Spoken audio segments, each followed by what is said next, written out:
Exodus, chapter 1. Now these are the names of the children of Israel which came into Egypt. Every man and his household came with Jacob. Reuben, Simeon, Levi, and Judah, Issachar, Zebulun, and Benjamin, Dan and Naphtali, Gad and Asher. And all the souls that came out of the loins of Jacob were 70 souls, for Joseph was in Egypt already. And Joseph died, and all his brethren, and all that generation. And the children of Israel were fruitful and increased abundantly, and multiplied, and waxed exceedingly mighty, and the land was filled with them. Now there arose up a new king over Egypt, which knew not Joseph, and he said unto his people, Behold, the people of the children of Israel are more and mightier than we. Come on, let us deal wisely with them, lest they multiply. And it come to pass, that when there falleth out any war, they join also unto our enemies, and fight against us, and so get them up out of the land. Therefore they did set over them taskmasters to afflict them with their burdens. And they built for Pharaoh treasure cities, Pithom and Ramesses. But the more they afflicted them, the more they multiplied and grew, and they were grieved because of the children of Israel. And the Egyptians made the children of Israel to serve with rigor, and they made their lives bitter with hard bondage, in mortar and in brick, and in all manner of service in the field. All their service wherein they made them serve was with rigor. And the king of Egypt spake to the Hebrew midwives, of which the name of one was Shiphrah, and the name of the other Puah. And he said, When ye do the office of a midwife to the Hebrew women, and see them upon the stools, if it be a son, then ye shall kill him. But if it be a daughter, then she shall live. But the midwives feared God, and did not as the king of Egypt commanded them, but saved the men children alive. And the king of Egypt called for the midwives, and said unto them, Why have ye done this thing, and have saved the men children alive? And the midwives said unto Pharaoh, Because the Hebrew women are not as the Egyptian women, for they are lively, and are delivered ere the midwives come in unto them. Therefore God dealt well with the midwives, and the people multiplied and waxed very mighty. And it came to pass, because the midwives feared God, that he made them houses. And Pharaoh charged all his people, saying, Every son that is born ye shall cast into the river, and every daughter ye shall save alive. Chapter 2. And there went a man of the house of Levi, and took to wife a daughter of Levi. And the woman conceived, and bare a son. And when she saw him that he was a goodly child, she hid him 3 months. And when she could no longer hide him, she took for him an ark of bulrushes, and daubed it with slime and with pitch, and put the child therein. And she laid it in the flags by the river's brink. And his sister stood afar off to wit what would be done to him. And the daughter of Pharaoh came down to wash herself at the river, and her maidens walked along by the river's side. And when she saw the ark among the flags, she sent her maid to fetch it. And when she had opened it, she saw the child, and behold, the babe wept. And she had compassion on him, and said, This is one of the Hebrews' children. Then said his sister to Pharaoh's daughter, Shall I go and call to thee a nurse of the Hebrew women, that she may nurse the child for thee? And Pharaoh's daughter said to her, Go. And the maid went and called the child's mother. And Pharaoh's daughter said unto her, Take this child away, and nurse it for me, and I will give thee thy wages. And the woman took the child and nursed it. And the child grew, and she brought him unto Pharaoh's daughter, and he became her son. And she called his name Moses, and she said, Because I drew him out of the water. And it came to pass in those days, when Moses was grown, that he went out unto his brethren, and looked on their burdens. And he spied an Egyptian smiting an Hebrew, one of his brethren. And he looked this way and that way, and when he saw that there was no man, he slew the Egyptian, and hid him in the sand. And when he went out the second day, behold, 2 men of the Hebrews strove together. And he said to him that did the wrong, Wherefore smitest thou thy fellow? And he said, Who made thee a prince and a judge over us? Intendest thou to kill me as thou killedst the Egyptian? And Moses feared, and said, Surely this thing is known. Now when Pharaoh heard this thing, he sought to slay Moses. But Moses fled from the face of Pharaoh, and dwelt in the land of Midian. And he sat down by a well. Now the priest of Midian had 7 daughters, and they came and drew water, and filled the troughs to water their father's flock. And the shepherds came and drove them away. But Moses stood up and helped them, and watered their flock. And when they came to Reuel their father, he said, How is it that ye are come so soon today? And they said, An Egyptian delivered us out of the hand of the shepherds, and also drew water enough for us, and watered the flock. And he said unto his daughters, And where is he? Why is it that ye have left the man? Call him that he may eat bread. And Moses was content to dwell with the man. And he gave Moses Zipporah his daughter, and she bare him a son, and he called his name Gershom, for he said, I have been a stranger in a strange land. And it came to pass in process of time that the king of Egypt died, and the children of Israel sighed by reason of the bondage. And they cried, and their cry came up unto God by reason of the bondage. And God heard their groaning. And God remembered his covenant with Abraham, with Isaac, and with Jacob. And God looked upon the children of Israel, and God had respect unto them. Chapter 3. Now Moses kept the flock of Jethro his father-in-law, the priest of Midian. And he led the flock to the backside of the desert, and came to the mountain of God, even to Horeb. And the angel of the Lord appeared unto him in a flame of fire out of the midst of a bush. And he looked, and behold, the bush burned with fire, and the bush was not consumed. And Moses said, I will now turn aside and see this great sight, why the bush is not burnt. And when the Lord saw that he turned aside to see, God called unto him out of the midst of the bush, and said, Moses, Moses. And he said, Here am I. And he said, Draw not nigh hither. Put off thy shoes from off thy feet, for the place whereon thou standest is holy ground. Moreover he said, I am the God of thy father, the God of Abraham, the God of Isaac, and the God of Jacob. And Moses hid his face, for he was afraid to look upon God. And the Lord said, I have surely seen the affliction of my people which are in Egypt, and have heard their cry by reason of their taskmasters. For I know their sorrows, and I am come down to deliver them out of the hand of the Egyptians, and to bring them up out of that land, unto a good land and a large, unto a land flowing with milk and honey, unto the place of the Canaanites, and the Hittites, and the Amorites, and the Perizzites, and the Hivites, and the Jebusites. Now therefore, behold, the cry of the children of Israel is come unto me, and I have also seen the oppression wherewith the Egyptians oppress them. Come now therefore, and I will send thee unto Pharaoh, that thou mayest bring forth my people, the children of Israel, out of Egypt. And Moses said unto God, Who am I, that I should go unto Pharaoh, and that I should bring forth the children of Israel out of Egypt? And he said, Certainly I will be with thee, and this shall be a token unto thee that I have sent thee. When thou hast brought forth the people out of Egypt, ye shall serve God upon this mountain. And Moses said unto God, Behold, when I come unto the children of Israel, and shall say unto them, The God of your fathers hath sent me unto you, and they shall say to me, What is his name?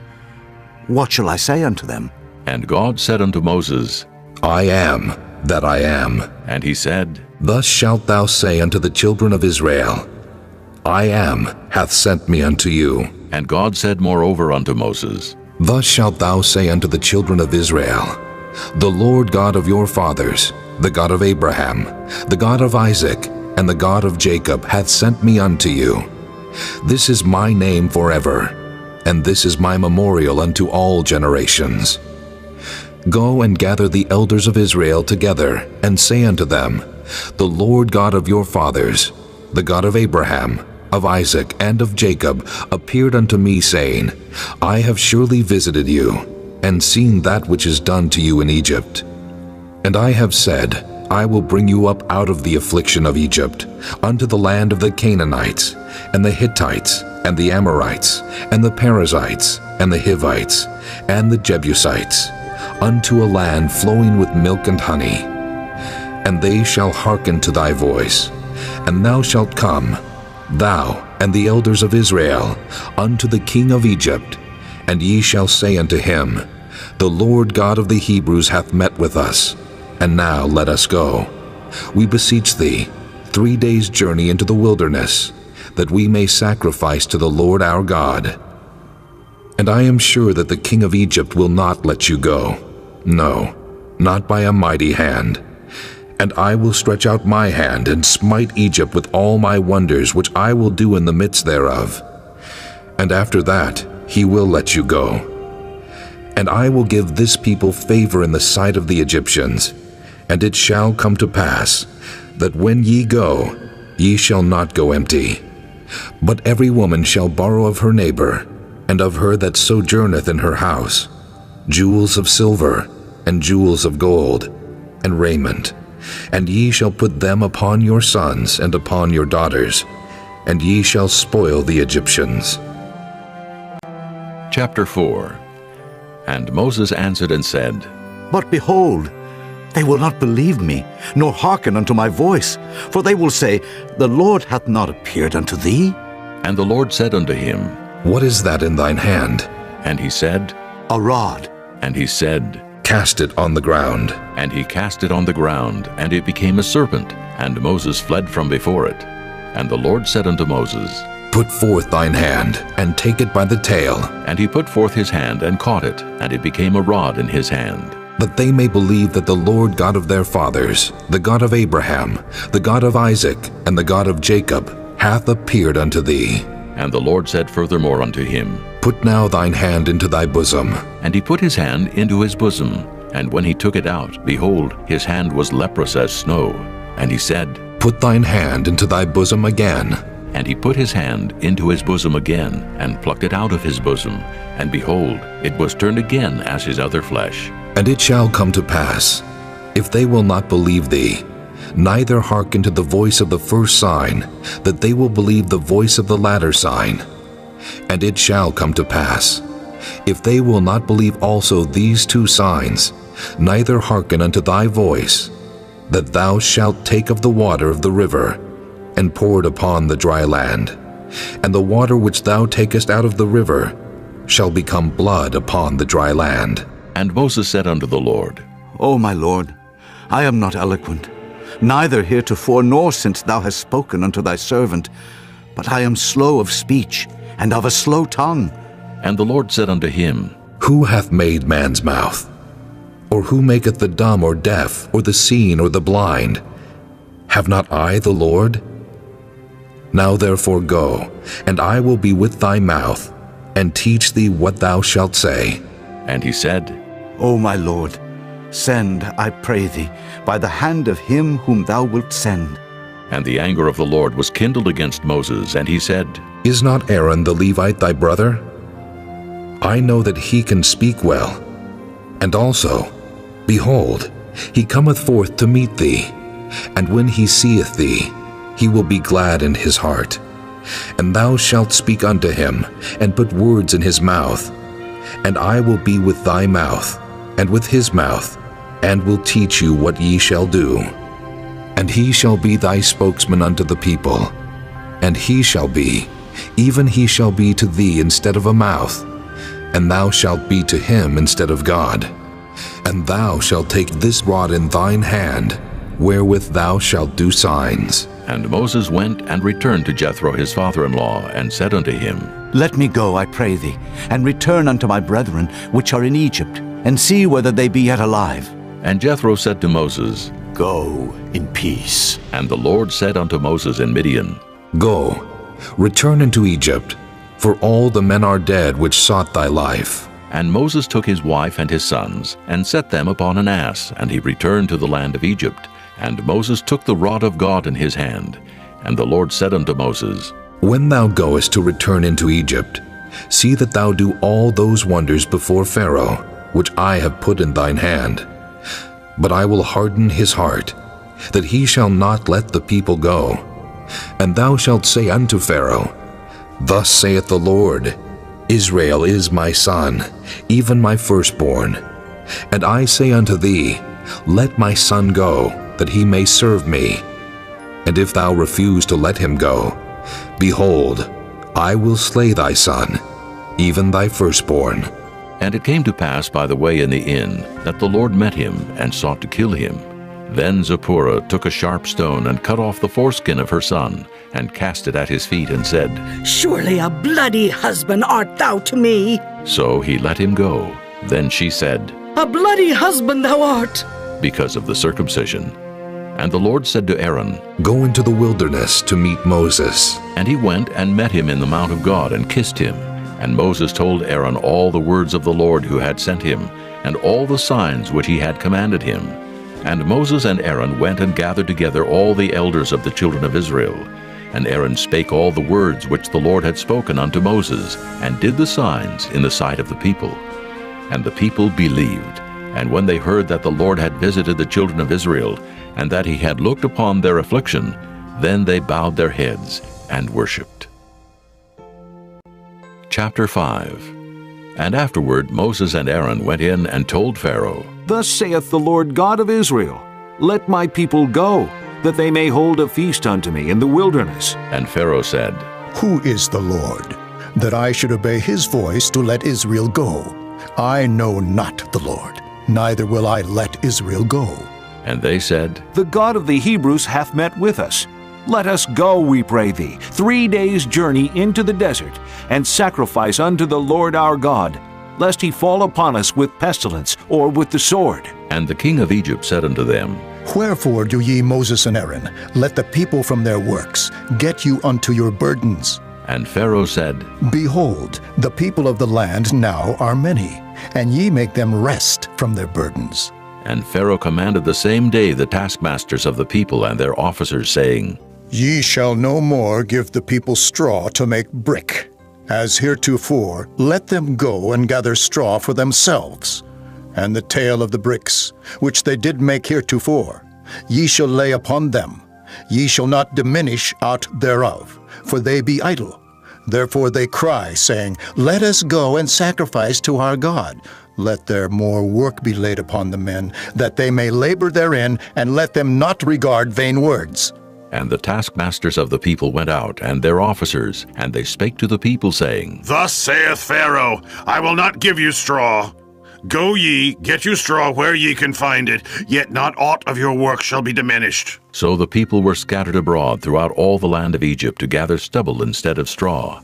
And the taskmasters hasted them, saying, Fulfill your works, your daily tasks, as when there was straw. And the officers of the children of Israel, which Pharaoh's taskmasters had set over them, were beaten and demanded, Wherefore have ye not fulfilled your task in making brick both yesterday and today, as heretofore? Then the officers of the children of Israel came and cried unto Pharaoh, saying, Wherefore dealest thou thus with thy servants?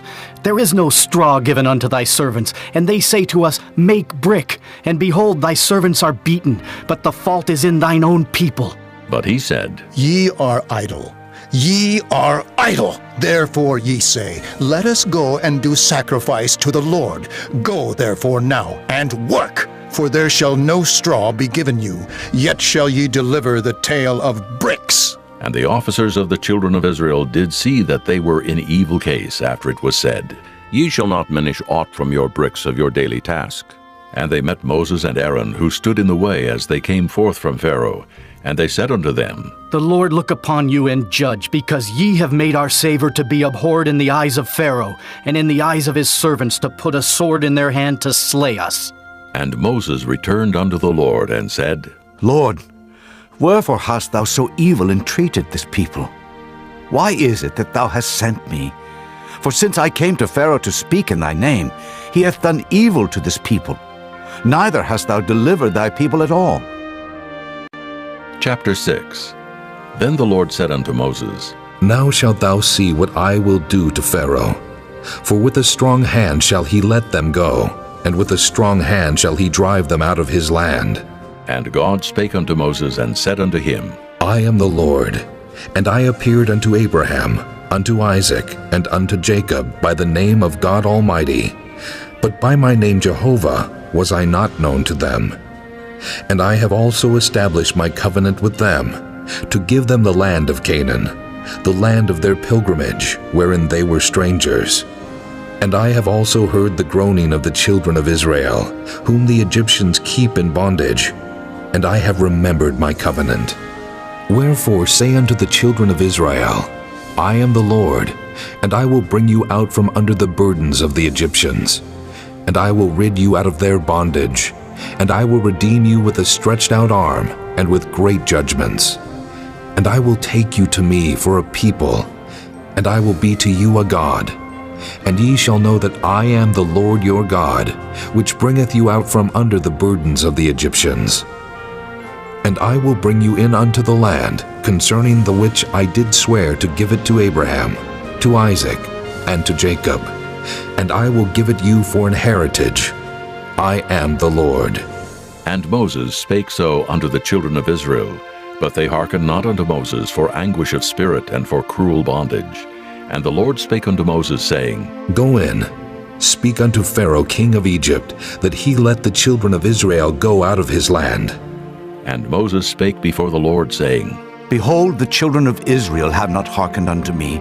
How then shall Pharaoh hear me, who am of uncircumcised lips? And the Lord spake unto Moses and unto Aaron, and gave them a charge unto the children of Israel, and unto Pharaoh king of Egypt, to bring the children of Israel out of the land of Egypt. These be the heads of their fathers' houses. The sons of Reuben, the firstborn of Israel, Hanok, and Palu, Hezron, and Carmi. These be the families of Reuben.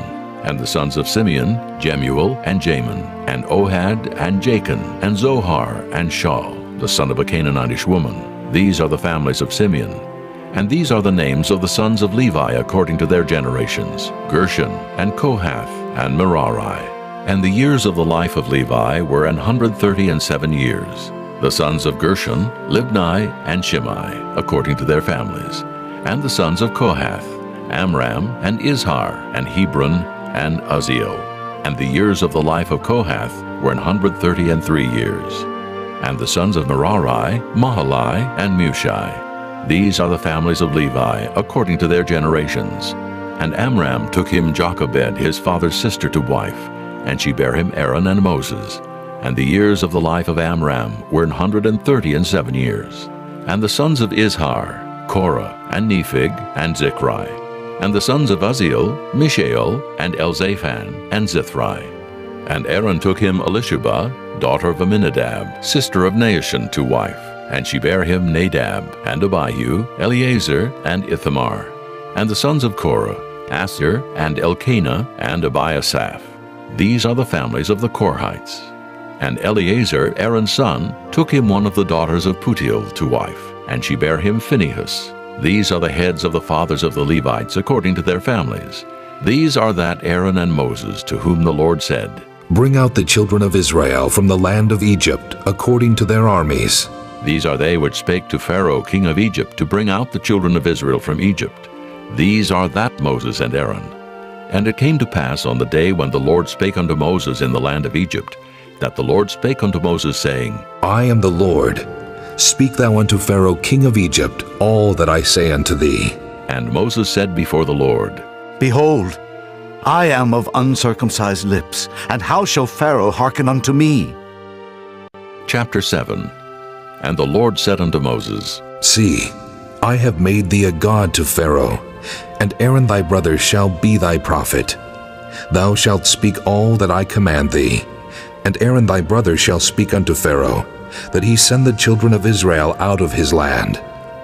And I will harden Pharaoh's heart, and multiply my signs and my wonders in the land of Egypt.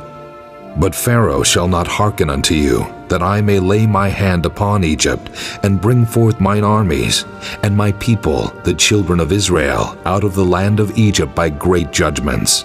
And the Egyptians shall know that I am the Lord, when I stretch forth mine hand upon Egypt, and bring out the children of Israel from among them. And Moses and Aaron did as the Lord commanded them, so did they. And Moses was 80 years old, and Aaron 83 years old, when they spake unto Pharaoh. And the Lord spake unto Moses and unto Aaron, saying, When Pharaoh shall speak unto you, saying, Show a miracle for you, then thou shalt say unto Aaron, Take thy rod, and cast it before Pharaoh, and it shall become a serpent. And Moses and Aaron went in unto Pharaoh, and they did so as the Lord had commanded. And Aaron cast down his rod before Pharaoh, and before his servants, and it became a serpent. Then Pharaoh also called the wise men and the sorcerers. Now the magicians of Egypt, they also did in like manner with their enchantments. For they cast down every man his rod, and they became serpents. But Aaron's rod swallowed up their rods. And he hardened Pharaoh's heart, that he hearkened not unto them, as the Lord had said.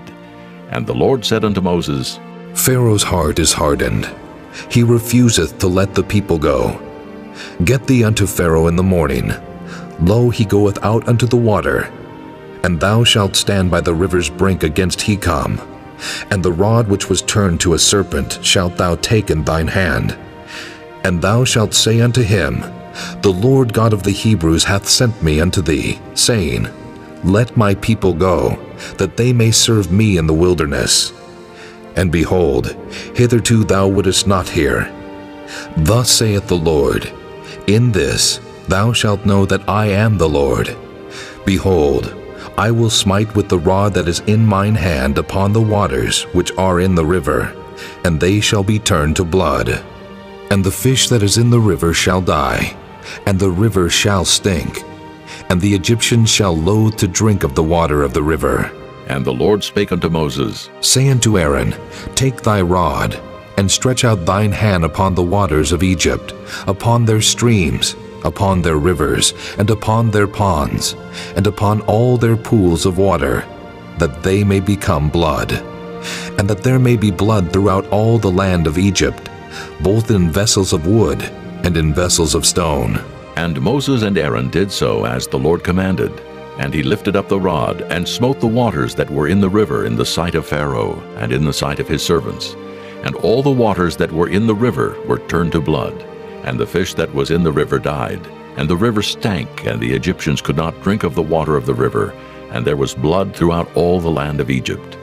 And the magicians of Egypt did so with their enchantments. And Pharaoh's heart was hardened, neither did he hearken unto them as the Lord had said. And Pharaoh turned and went into his house, neither did he set his heart to this also. And all the Egyptians digged round about the river for water to drink, for they could not drink of the water of the river. And 7 days were fulfilled after that the Lord had smitten the river. Chapter 8. And the Lord spake unto Moses, Go unto Pharaoh, and say unto him, Thus saith the Lord, Let my people go, that they may serve me. And if thou refuse to let them go, behold, I will smite all thy borders with frogs, and the river shall bring forth frogs abundantly, which shall go up and come into thine house, and into thy bedchamber, and upon thy bed, and into the house of thy servants, and upon thy people, and into thine ovens, and into thy kneading troughs. And the frogs shall come up both on thee, and upon thy people, and upon all thy servants. And the Lord spake unto Moses, Say unto Aaron, Stretch forth thine hand with thy rod over the streams, over the rivers, and over the ponds, and cause frogs to come up upon the land of Egypt. And Aaron stretched out his hand over the waters of Egypt, and the frogs came up and covered the land of Egypt. And the magicians did so with their enchantments, and brought up frogs upon the land of Egypt. Then Pharaoh called for Moses and Aaron, and said, Entreat the Lord, that he may take away the frogs from me and from my people. And I will let the people go, that they may do sacrifice unto the Lord. And Moses said unto Pharaoh, Glory over me. When shall I entreat for thee, and for thy servants, and for thy people, to destroy the frogs from thee and thy houses, that they may remain in the river only? And he said, Tomorrow. And he said, Be it according to thy word, that thou mayest know that there is none like unto the Lord our God. And the frogs shall depart from thee, and from thy houses, and from thy servants, and from thy people. They shall remain in the river only. And Moses and Aaron went out from Pharaoh, and Moses cried unto the Lord because of the frogs which he had brought against Pharaoh. And the Lord did according to the word of Moses, and the frogs died out of the houses, out of the villages, and out of the fields. And they gathered them together upon heaps, and the land stank. But when Pharaoh saw that there was respite, he hardened his heart, and hearkened not unto them as the Lord had said. And the Lord said unto Moses, Say unto Aaron, Stretch out thy rod, and smite the dust of the land, that it may become lice throughout all the land of Egypt. And they did so. For Aaron stretched out his hand with his rod, and smote the dust of the earth, and it became lice in man and in beast. All the dust of the land became lice throughout all the land of Egypt. And the magicians did so with their enchantments to bring forth lice, but they could not. So there were lice upon man and upon beast. Then the magicians said unto Pharaoh, This is the finger of God. And Pharaoh's heart was hardened, and he hearkened not unto them as the Lord had said. And the Lord said unto Moses, Rise up early in the morning, and stand before Pharaoh. Lo, he cometh forth to the water, and say unto him, Thus saith the Lord, Let my people go, that they may serve me. Else, if thou wilt not let my people go, behold, I will send swarms of flies upon thee, and upon thy servants, and upon thy people, and into thy houses, and the houses of the Egyptians shall be full of swarms of flies, and also the ground whereon they are. And I will sever in that day the land of Goshen, in which my people dwell, that no swarms of flies shall be there, to the end thou mayest know that I am the Lord in the midst of the earth. And I will put a division between my people and thy people. Tomorrow shall this sign be. And the Lord did so. And there came a grievous swarm of flies into the house of Pharaoh, and into his servants' houses, and into all the land of Egypt. The land was corrupted by reason of the swarm of flies. And Pharaoh called for Moses and for Aaron, and said, Go ye, sacrifice to your God in the land.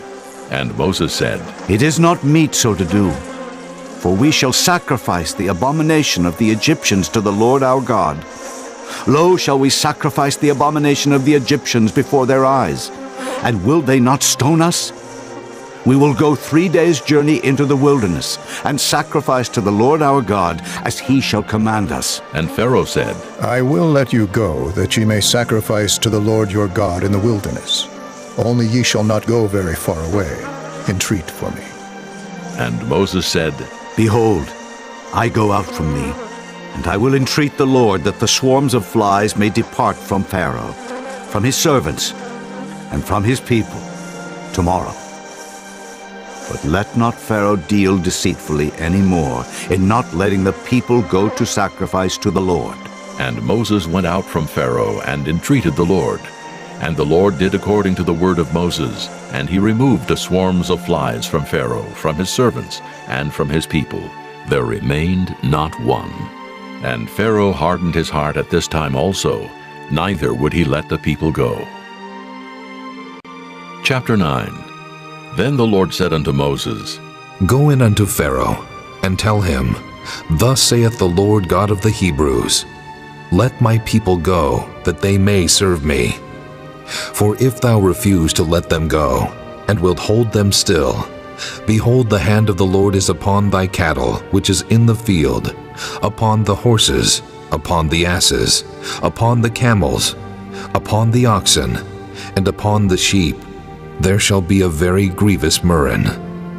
And the Lord shall sever between the cattle of Israel and the cattle of Egypt, and there shall nothing die of all that is the children's of Israel. And the Lord appointed a set time, saying, Tomorrow the Lord shall do this thing in the land. And the Lord did that thing on the morrow, and all the cattle of Egypt died, but of the cattle of the children of Israel died not one. And Pharaoh sent, and behold, there was not one of the cattle of the Israelites dead. And the heart of Pharaoh was hardened, and he did not let the people go. And the Lord said unto Moses and unto Aaron, Take to you handfuls of ashes of the furnace, and let Moses sprinkle it toward the heaven in the sight of Pharaoh. And it shall become small dust in all the land of Egypt, and shall be a boil breaking forth with blains upon man, and upon beast throughout all the land of Egypt. And they took ashes of the furnace, and stood before Pharaoh, and Moses sprinkled it up toward heaven, and it became a boil breaking forth with blains upon man and upon beast. And the magicians could not stand before Moses because of the boils, for the boil was upon the magicians and upon all the Egyptians. And the Lord hardened the heart of Pharaoh, and he hearkened not unto them, as the Lord had spoken unto Moses. And the Lord said unto Moses, Rise up early in the morning, and stand before Pharaoh, and say unto him, Thus saith the Lord God of the Hebrews, Let my people go, that they may serve me. For I will at this time send all my plagues upon thine heart, and upon thy servants, and upon thy people, that thou mayest know that there is none like me in all the earth. For now I will stretch out my hand, that I may smite thee and thy people with pestilence, and thou shalt be cut off from the earth. And in very deed for this cause have I raised thee up, for to show in thee my power, and that my name may be declared throughout all the earth. As yet exaltest thou thyself against my people, that thou wilt not let them go? Behold, tomorrow about this time, I will cause it to rain a very grievous hail, such as hath not been in Egypt since the foundation thereof even until now. Send therefore now, and gather thy cattle, and all that thou hast in the field, for upon every man and beast which shall be found in the field, and shall not be brought home, the hail shall come down upon them, and they shall die. He that feared the word of the Lord among the servants of Pharaoh made his servants and his cattle flee into the houses, and he that regarded not the word of the Lord left his servants and his cattle in the field. And the Lord said unto Moses, Stretch forth thine hand toward heaven, that there may be hail in all the land of Egypt, upon man, and upon beast, and upon every herb of the field throughout the land of Egypt. And Moses stretched forth his rod toward heaven, and the Lord sent thunder and hail, and the fire ran along upon the ground, and the Lord rained hail upon the land of Egypt. So there was hail and fire mingled with the hail, very grievous, such as there was none like it in all the land of Egypt since it became a nation. And the hail smote throughout all the land of Egypt, all that was in the field, both man and beast. And the hail smote every herb of the field, and brake every tree of the field. Only in the land of Goshen, where the children of Israel were, was there no hail. And Pharaoh sent and called for Moses and Aaron, and said unto them, I have sinned this time. The Lord is righteous, and I and my people are wicked. Entreat the Lord, for it is enough, that there be no more mighty thunderings and hail, and I will let you go, and ye shall stay no longer. And Moses said unto him, As soon as I am gone out of the city, I will spread abroad my hands unto the Lord, and the thunder shall cease, neither shall there be any more hail, that thou mayest know how that the earth is the Lord's. But as for thee and thy servants, I know that ye will not yet fear the Lord God. And the flax and the barley was smitten, for the barley was in the ear, and the flax was bold. But the wheat and the rye were not smitten, for they were not grown up. And Moses went out of the city from Pharaoh, and spread abroad his hands unto the Lord. And the thunders and hail ceased, and the rain was not poured upon the earth. And when Pharaoh saw that the rain and the hail and the thunders were ceased, he sinned yet more, and hardened his heart, he and his servants. And the heart of Pharaoh was hardened, neither would he let the children of Israel go, as the Lord had spoken by Moses. Chapter 10. And the Lord said unto Moses, Go in unto Pharaoh, for I have hardened his heart and the heart of his servants, that I might show these my signs before him, and that thou mayest tell in the ears of thy son, and of thy son's son, what things I have wrought in Egypt, and my signs which I have done among them, that ye may know how that I am the Lord. And Moses and Aaron came in unto Pharaoh, and said unto him, Thus saith the Lord God of the Hebrews, How long wilt thou refuse to humble thyself before me? Let my people go, that they may serve me. Else, if thou refuse to let my people go, behold, tomorrow will I bring the locusts into thy coast, and they shall cover the face of the earth, that one cannot be able to see the earth. And they shall eat the residue of that which is escaped, which remaineth unto you from the hail, and shall eat every tree which groweth for you out of the field. And they shall fill thy houses, and the houses of all thy servants, and the houses of all the Egyptians, which neither thy fathers nor thy fathers' fathers have seen, since the day that they were upon the earth unto this day. And he turned himself, and went out from Pharaoh.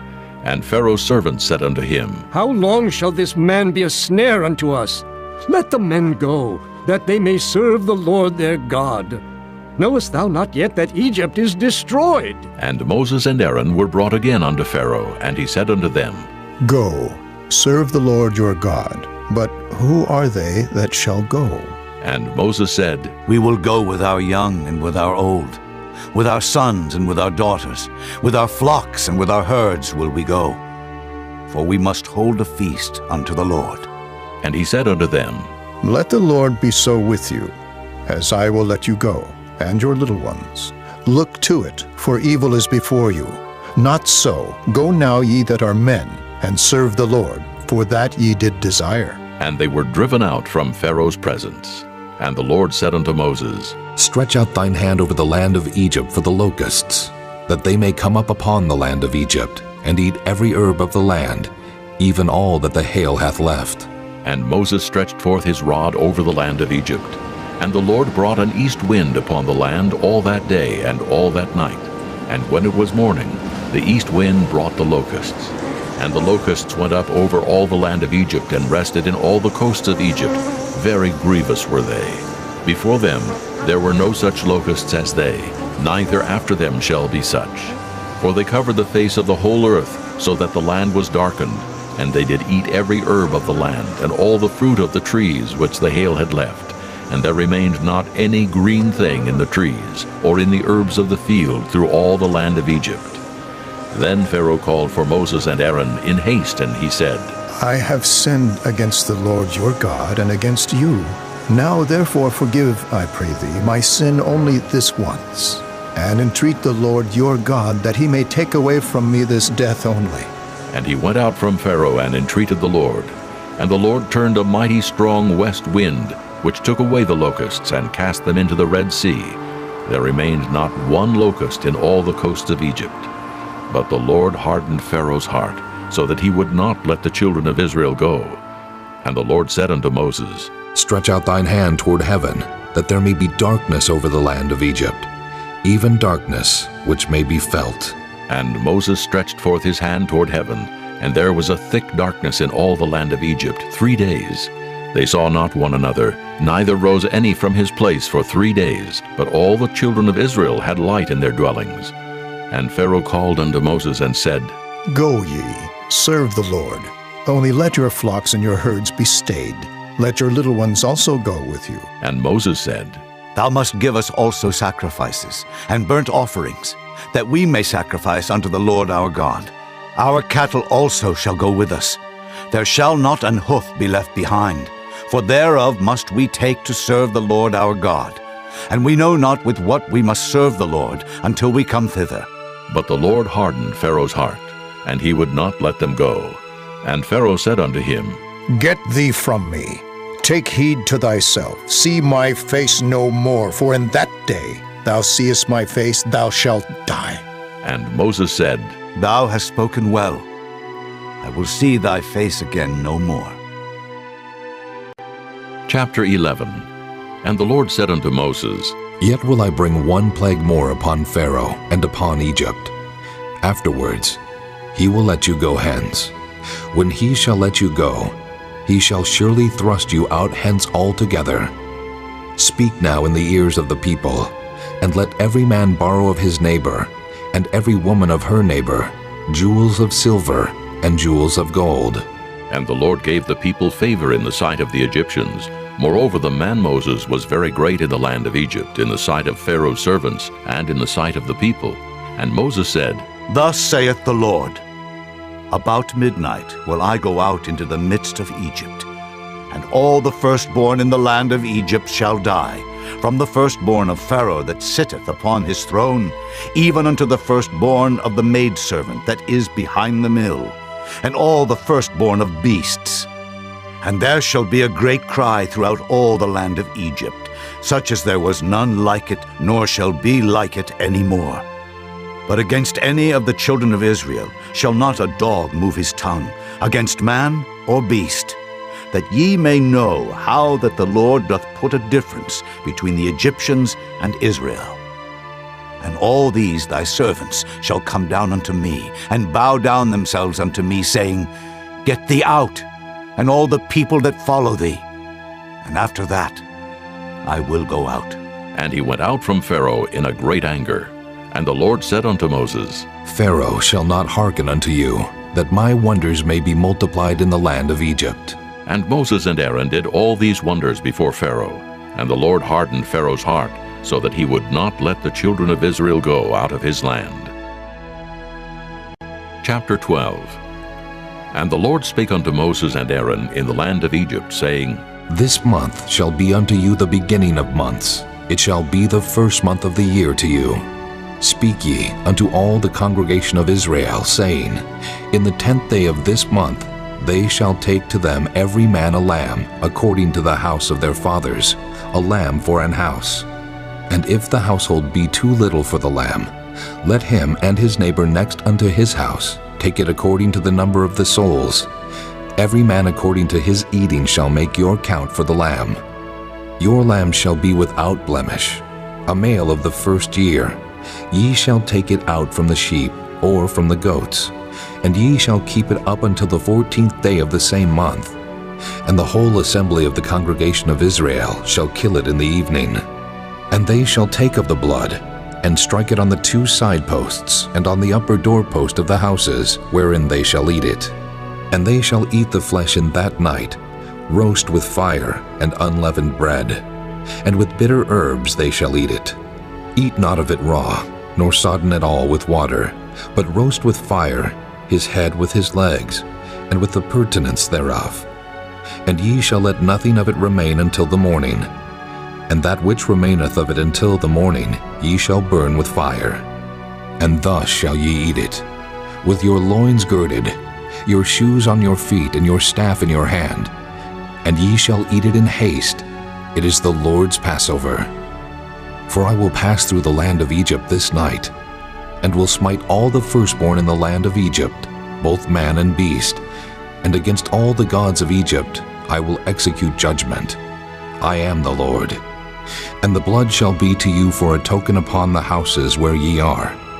And when I see the blood, I will pass over you, and the plague shall not be upon you to destroy you when I smite the land of Egypt.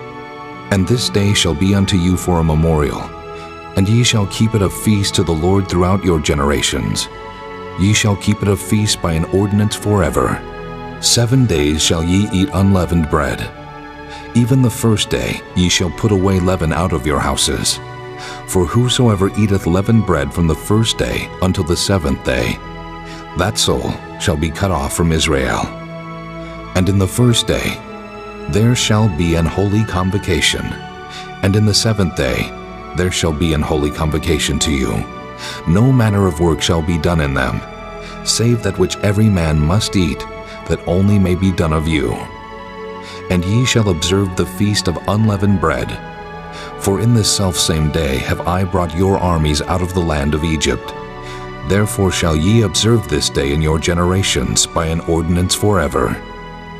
In the first month, on the 14th day of the month at even, ye shall eat unleavened bread until the 21st day of the month at even. 7 days shall there be no leaven found in your houses. For whosoever eateth that which is leavened, even that soul shall be cut off from the congregation of Israel, whether he be a stranger or born in the land. Ye shall eat nothing leavened. In all your habitations shall ye eat unleavened bread. Then Moses called for all the elders of Israel and said unto them, Draw out and take you a lamb according to your families, and kill the Passover. And ye shall take a bunch of hyssop, and dip it in the blood that is in the basin, and strike the lintel and the 2 side posts with the blood that is in the basin. And none of you shall go out at the door of his house until the morning. For the Lord will pass through to smite the Egyptians. And when he seeth the blood upon the lintel and on the 2 side posts, the Lord will pass over the door, and will not suffer the destroyer to come in unto your houses to smite you. And ye shall observe this thing for an ordinance to thee and to thy sons forever.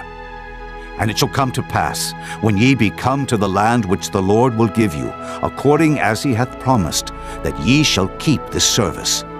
And it shall come to pass, when your children shall say unto you, What mean ye by this service? That ye shall say, It is the sacrifice of the Lord's Passover, who passed over the houses of the children of Israel in Egypt when he smote the Egyptians, and delivered our houses. And the people bowed the head and worshipped.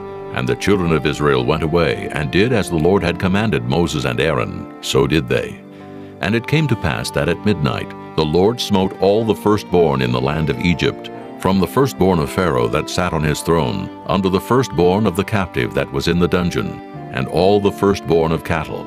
And Pharaoh rose up in the night, he and all his servants, and all the Egyptians, and there was a great cry in Egypt, for there was not a house where there was not one dead.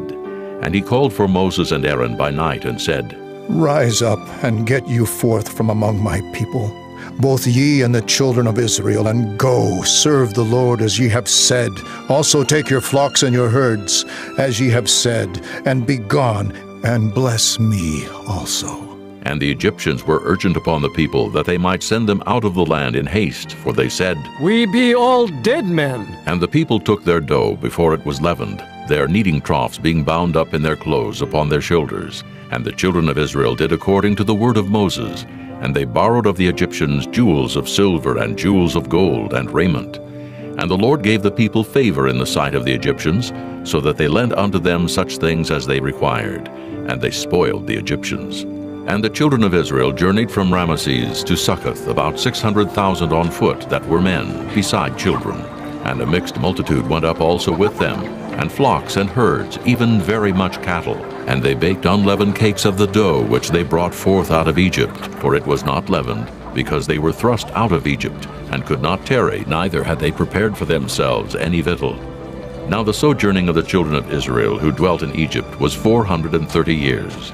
And it came to pass at the end of the 430 years, even the selfsame day it came to pass, that all the hosts of the Lord went out from the land of Egypt. It is a night to be much observed unto the Lord for bringing them out of the land of Egypt. This is that night of the Lord to be observed of all the children of Israel in their generations.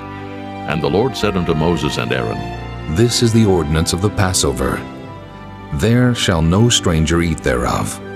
But every man's servant that is bought for money, when thou hast circumcised him, then shall he eat thereof.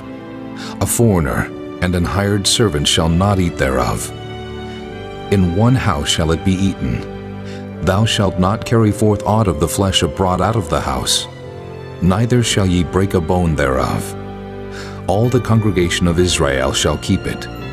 And when a stranger shall sojourn with thee, and will keep the Passover to the Lord, let all his males be circumcised, and then let him come near and keep it. And he shall be as one that is born in the land. For no uncircumcised person shall eat thereof. One law shall be to him that is homeborn, and unto the stranger that sojourneth among you.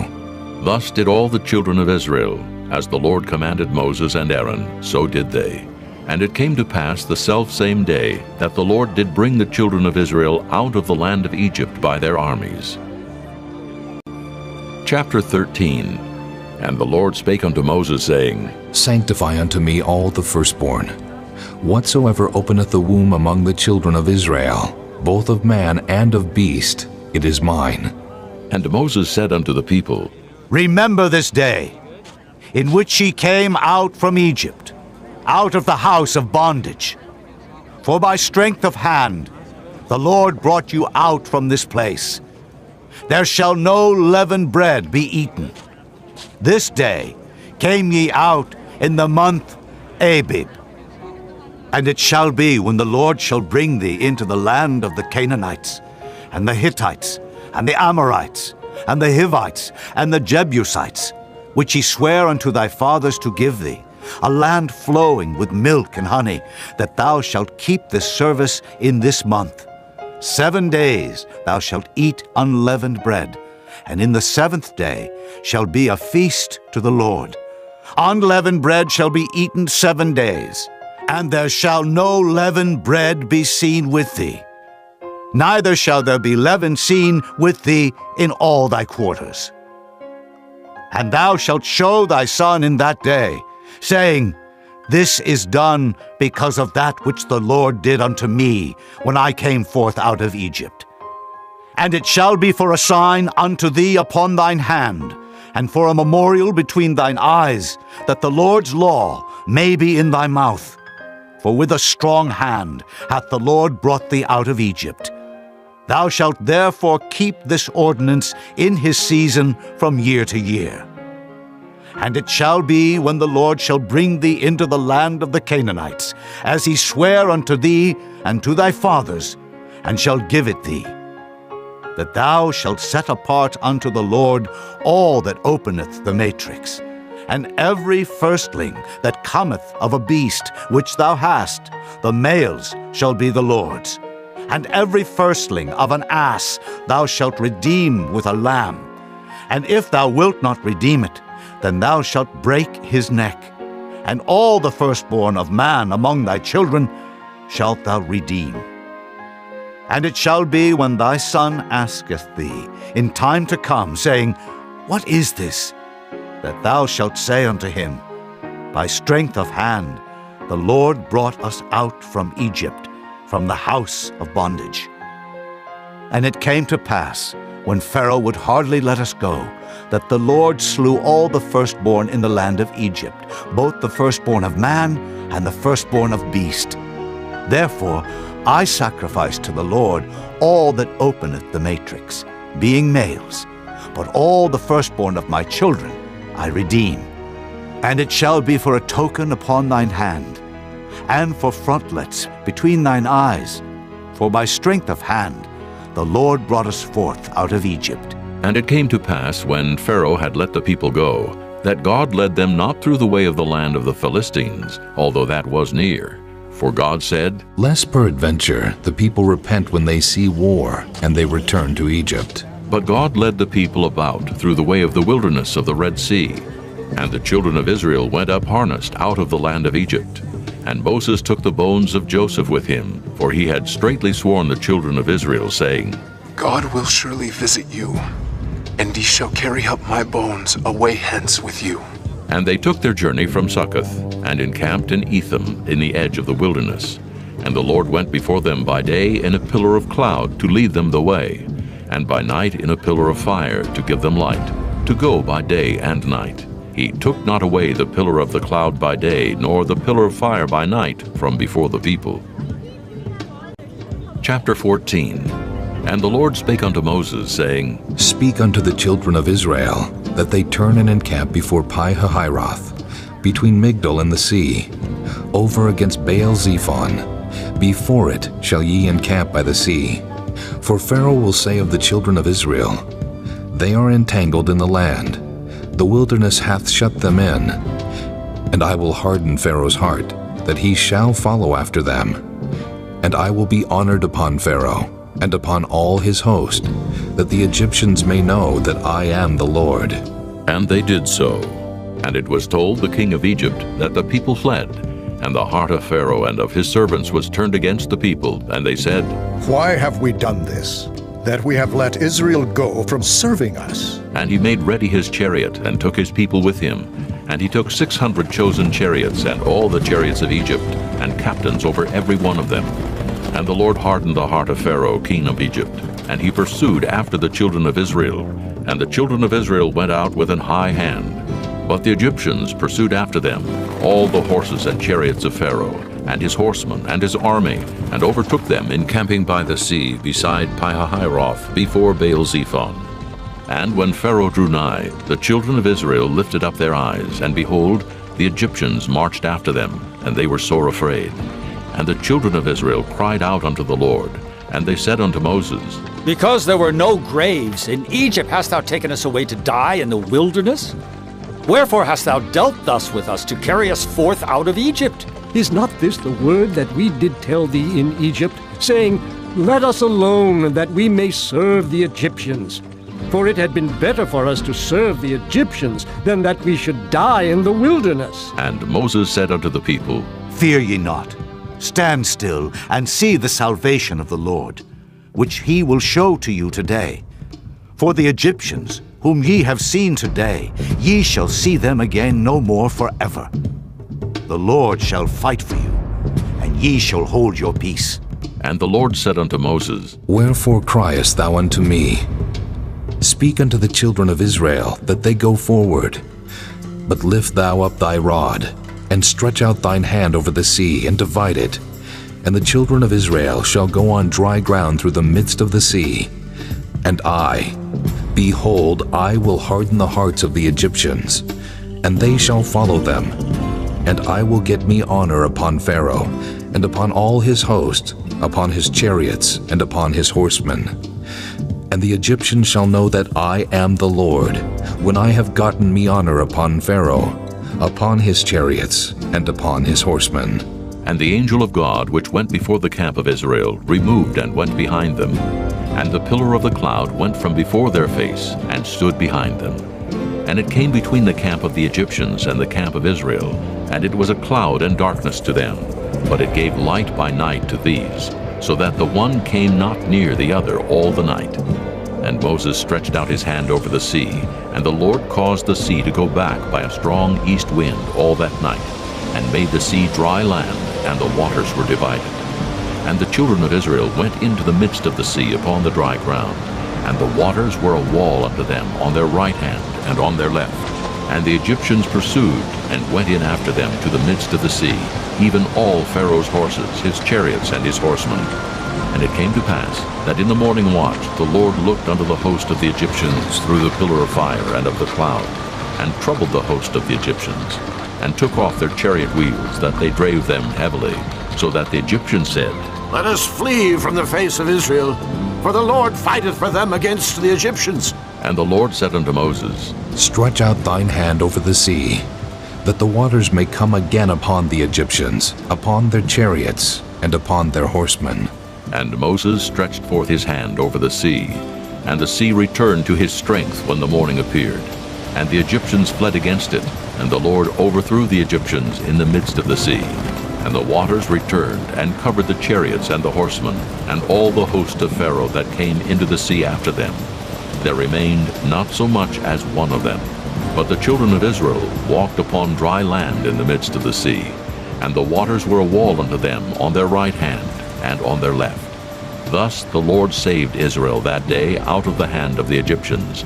And Israel saw the Egyptians dead upon the seashore. And Israel saw that great work which the Lord did upon the Egyptians. And the people feared the Lord, and believed the Lord and his servant Moses. Chapter 15. Then sang Moses and the children of Israel this song unto the Lord, and spake, saying, I will sing unto the Lord, for he hath triumphed gloriously. The horse and his rider hath he thrown into the sea. The Lord is my strength and song, and he is become my salvation. He is my God, and I will prepare him an habitation, my father's God, and I will exalt him. The Lord is a man of war. The Lord is his name. Pharaoh's chariots and his host hath he cast into the sea. His chosen captains also are drowned in the Red Sea. The depths have covered them. They sank into the bottom as a stone. Thy right hand, O Lord, is become glorious in power. Thy right hand, O Lord, hath dashed in pieces the enemy. And in the greatness of thine excellency, thou hast overthrown them that rose up against thee. Thou sentest forth thy wrath, which consumed them as stubble. And with the blast of thy nostrils the waters were gathered together. The flood stood upright as an heap, and the depths were congealed in the heart of the sea. The enemy said, I will pursue, I will overtake, I will divide the spoil. My lust shall be satisfied upon them. I will draw my sword, my hand shall destroy them. Thou didst blow with thy wind, the sea covered them. They sank as lead in the mighty waters. Who is like unto thee, O Lord, among the gods? Who is like thee, glorious in holiness, fearful in praises, doing wonders? Thou stretchedst out thy right hand, the earth swallowed them. Thou in thy mercy hast led forth the people which thou hast redeemed. Thou hast guided them in thy strength unto thy holy habitation. The people shall hear and be afraid. Sorrow shall take hold on the inhabitants of Palestina. Then the dukes of Edom shall be amazed. The mighty men of Moab, trembling, shall take hold upon them. All the inhabitants of Canaan shall melt away. Fear and dread shall fall upon them. By the greatness of thine arm they shall be as still as a stone, till thy people pass over, O Lord, till the people pass over which thou hast purchased. Thou shalt bring them in, and plant them in the mountain of thine inheritance, in the place, O Lord, which thou hast made for thee to dwell in the sanctuary, O Lord, which thy hands have established. The Lord shall reign forever and ever. For the horse of Pharaoh went in with his chariots and with his horsemen into the sea. And the Lord brought again the waters of the sea upon them.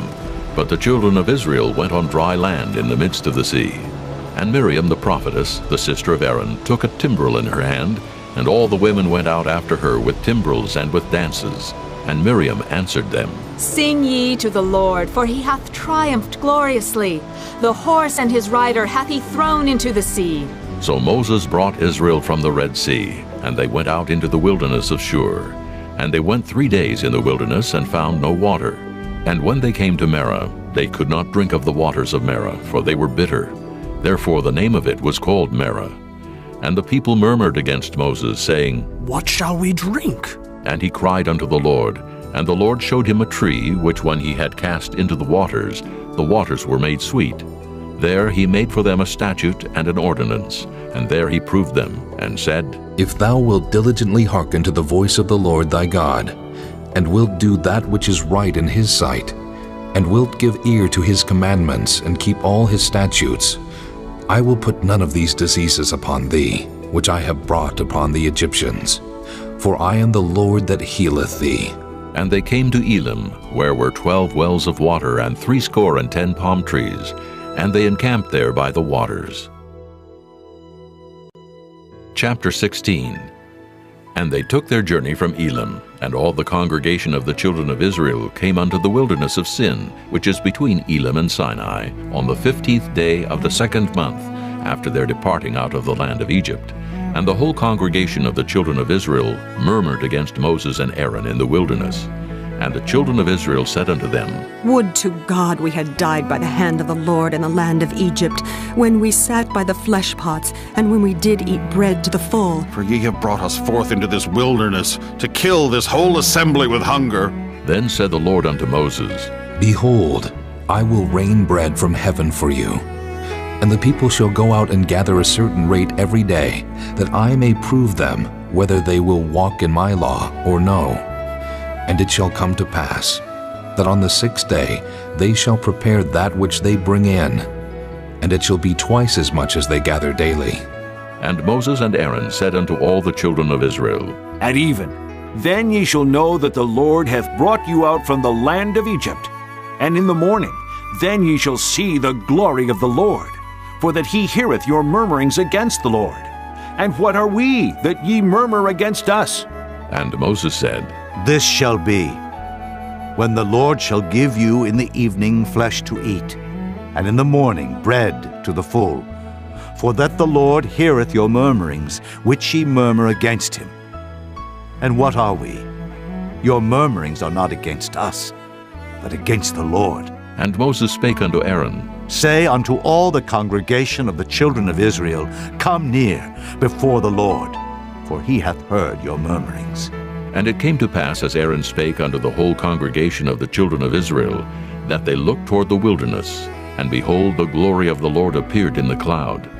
And the Lord spake unto Moses, saying, I have heard the murmurings of the children of Israel. Speak unto them, saying, At even ye shall eat flesh, and in the morning ye shall be filled with bread, and ye shall know that I am the Lord your God. And it came to pass that at even the quails came up and covered the camp, and in the morning the dew lay round about the host. And when the dew that lay was gone up, behold, upon the face of the wilderness there lay a small round thing, as small as the hoarfrost on the ground. And when the children of Israel saw it, they said one to another, It is manna. For they wist not what it was. And Moses said unto them, This is the bread which the Lord hath given you to eat. This is the thing which the Lord hath commanded.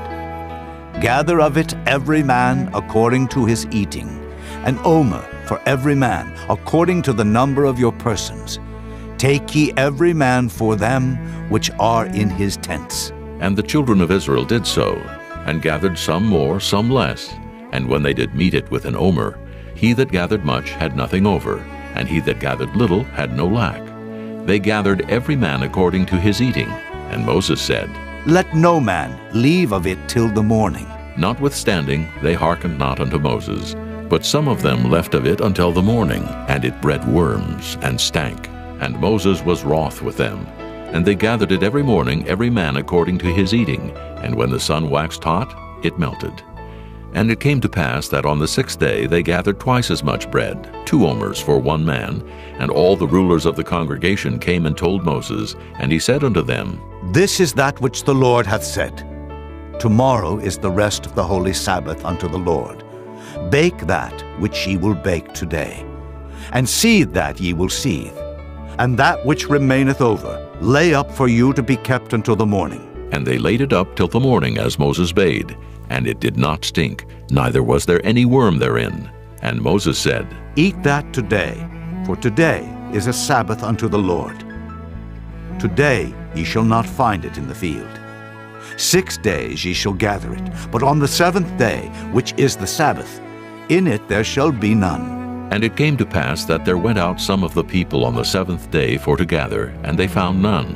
And the Lord said unto Moses, How long refuse ye to keep my commandments and my laws?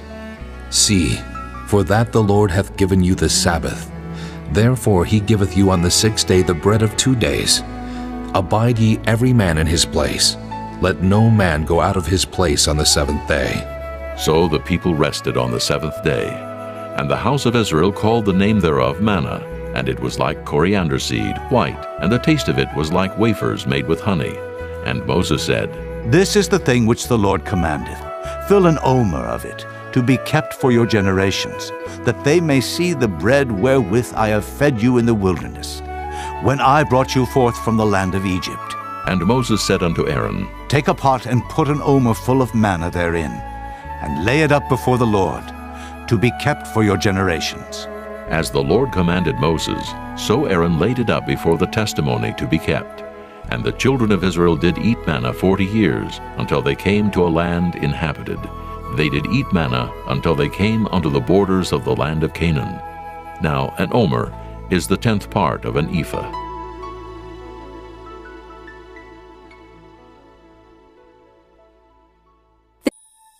Chapter 17. And all the congregation of the children of Israel journeyed from the wilderness of Sin, after their journeys according to the commandment of the Lord, and pitched in Rephidim. And there was no water for the people to drink. Wherefore the people did chide with Moses, and said, Give us water, that we may drink. And Moses said unto them, Why chide ye with me? Wherefore do ye tempt the Lord? And the people thirsted there for water, and the people murmured against Moses, and said, Wherefore is this, that thou hast brought us up out of Egypt, to kill us and our children and our cattle with thirst? And Moses cried unto the Lord, saying, What shall I do unto this people? They be almost ready to stone me. And the Lord said unto Moses, Go on before the people, and take with thee of the elders of Israel, and thy rod wherewith thou smotest the river, take in thine hand, and go. Behold, I will stand before thee there upon the rock in Horeb, and thou shalt smite the rock, and there shall come water out of it, that the people may drink. And Moses did so in the sight of the elders of Israel. And he called the name of the place Massah and Meribah, because of the chiding of the children of Israel, and because they tempted the Lord, saying, Is the Lord among us, or not? Then came Amalek and fought with Israel in Rephidim. And Moses said unto Joshua, Choose us out men, and go out, fight with Amalek. Tomorrow I will stand on the top of the hill with the rod of God in mine hand. So Joshua did as Moses had said to him, and fought with Amalek. And Moses, Aaron, and Hur went up to the top of the hill. And it came to pass when Moses held up his hand, that Israel prevailed. And when he let down his hand, Amalek prevailed. But Moses' hands were heavy, and they took a stone and put it under him, and he sat thereon. And Aaron and Hur stayed up his hands, the one on the one side, and the other on the other side. And his hands were steady until the going down of the sun. And Joshua discomfited Amalek and his people with the edge of the sword. And the Lord said unto Moses, Write this for a memorial in a book, and rehearse it in the ears of Joshua. For I will utterly put out the remembrance of Amalek from under heaven. And Moses built an altar, and called the name of it Jehovah Nissi. For he said, Because the Lord hath sworn that the Lord will have war with Amalek from generation to generation.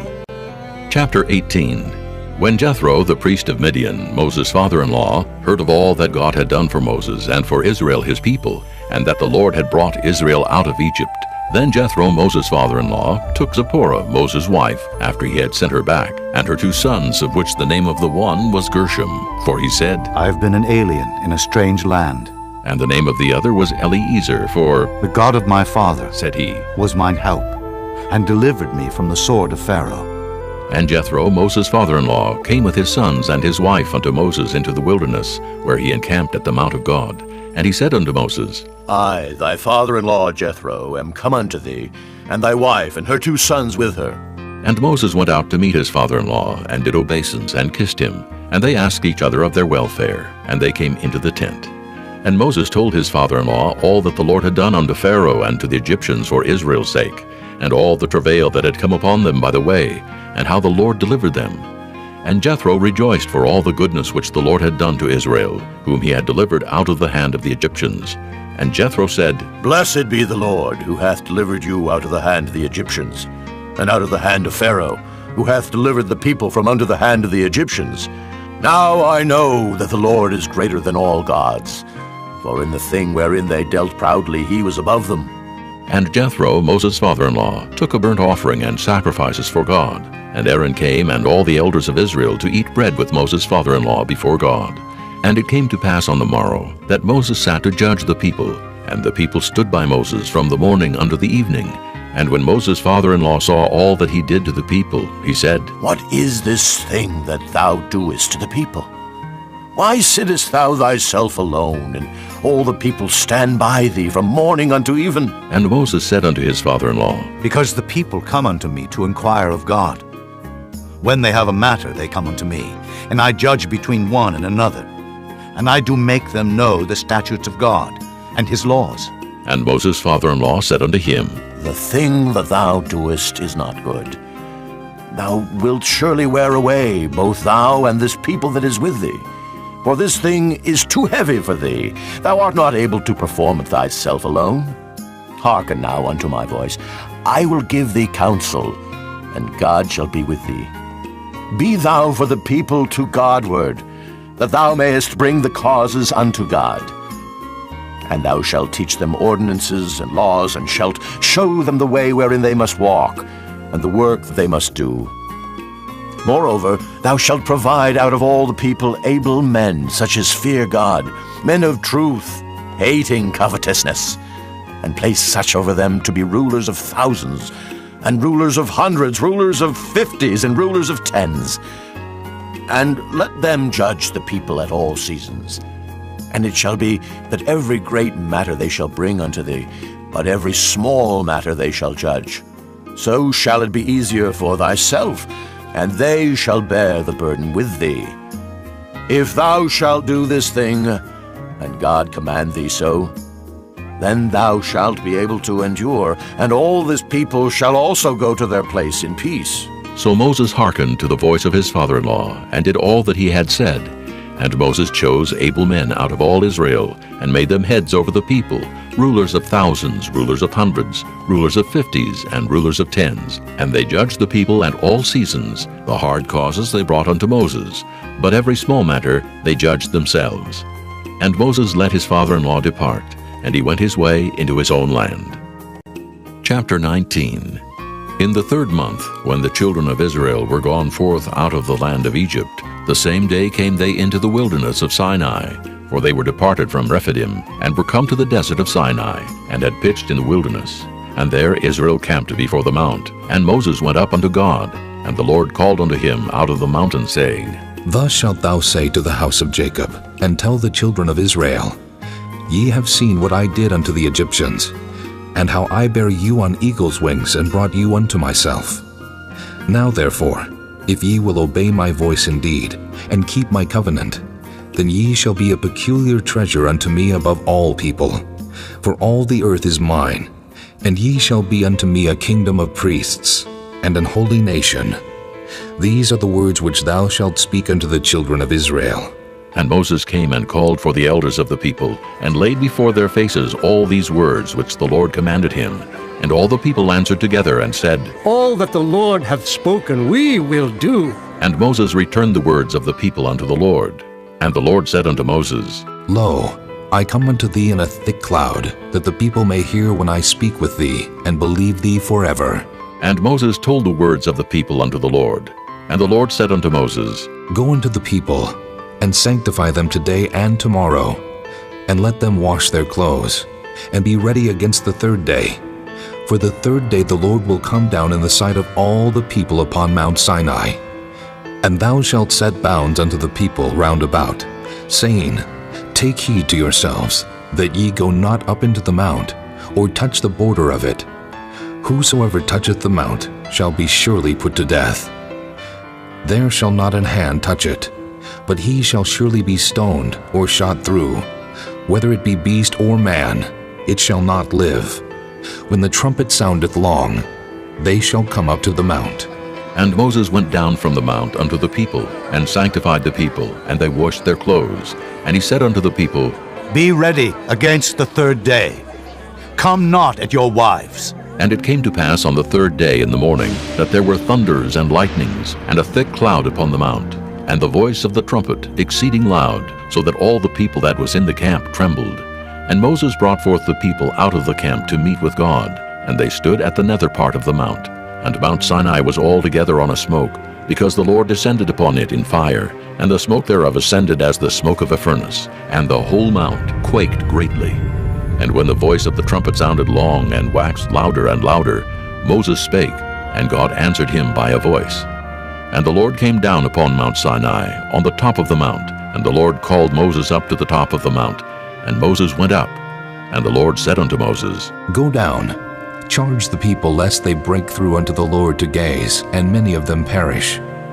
And let the priests also, which come near to the Lord, sanctify themselves, lest the Lord break forth upon them. And Moses said unto the Lord, The people cannot come up to Mount Sinai, for thou chargest us, saying, Set bounds about the mount, and sanctify it. And the Lord said unto him, Away, get thee down, and thou shalt come up, thou and Aaron with thee.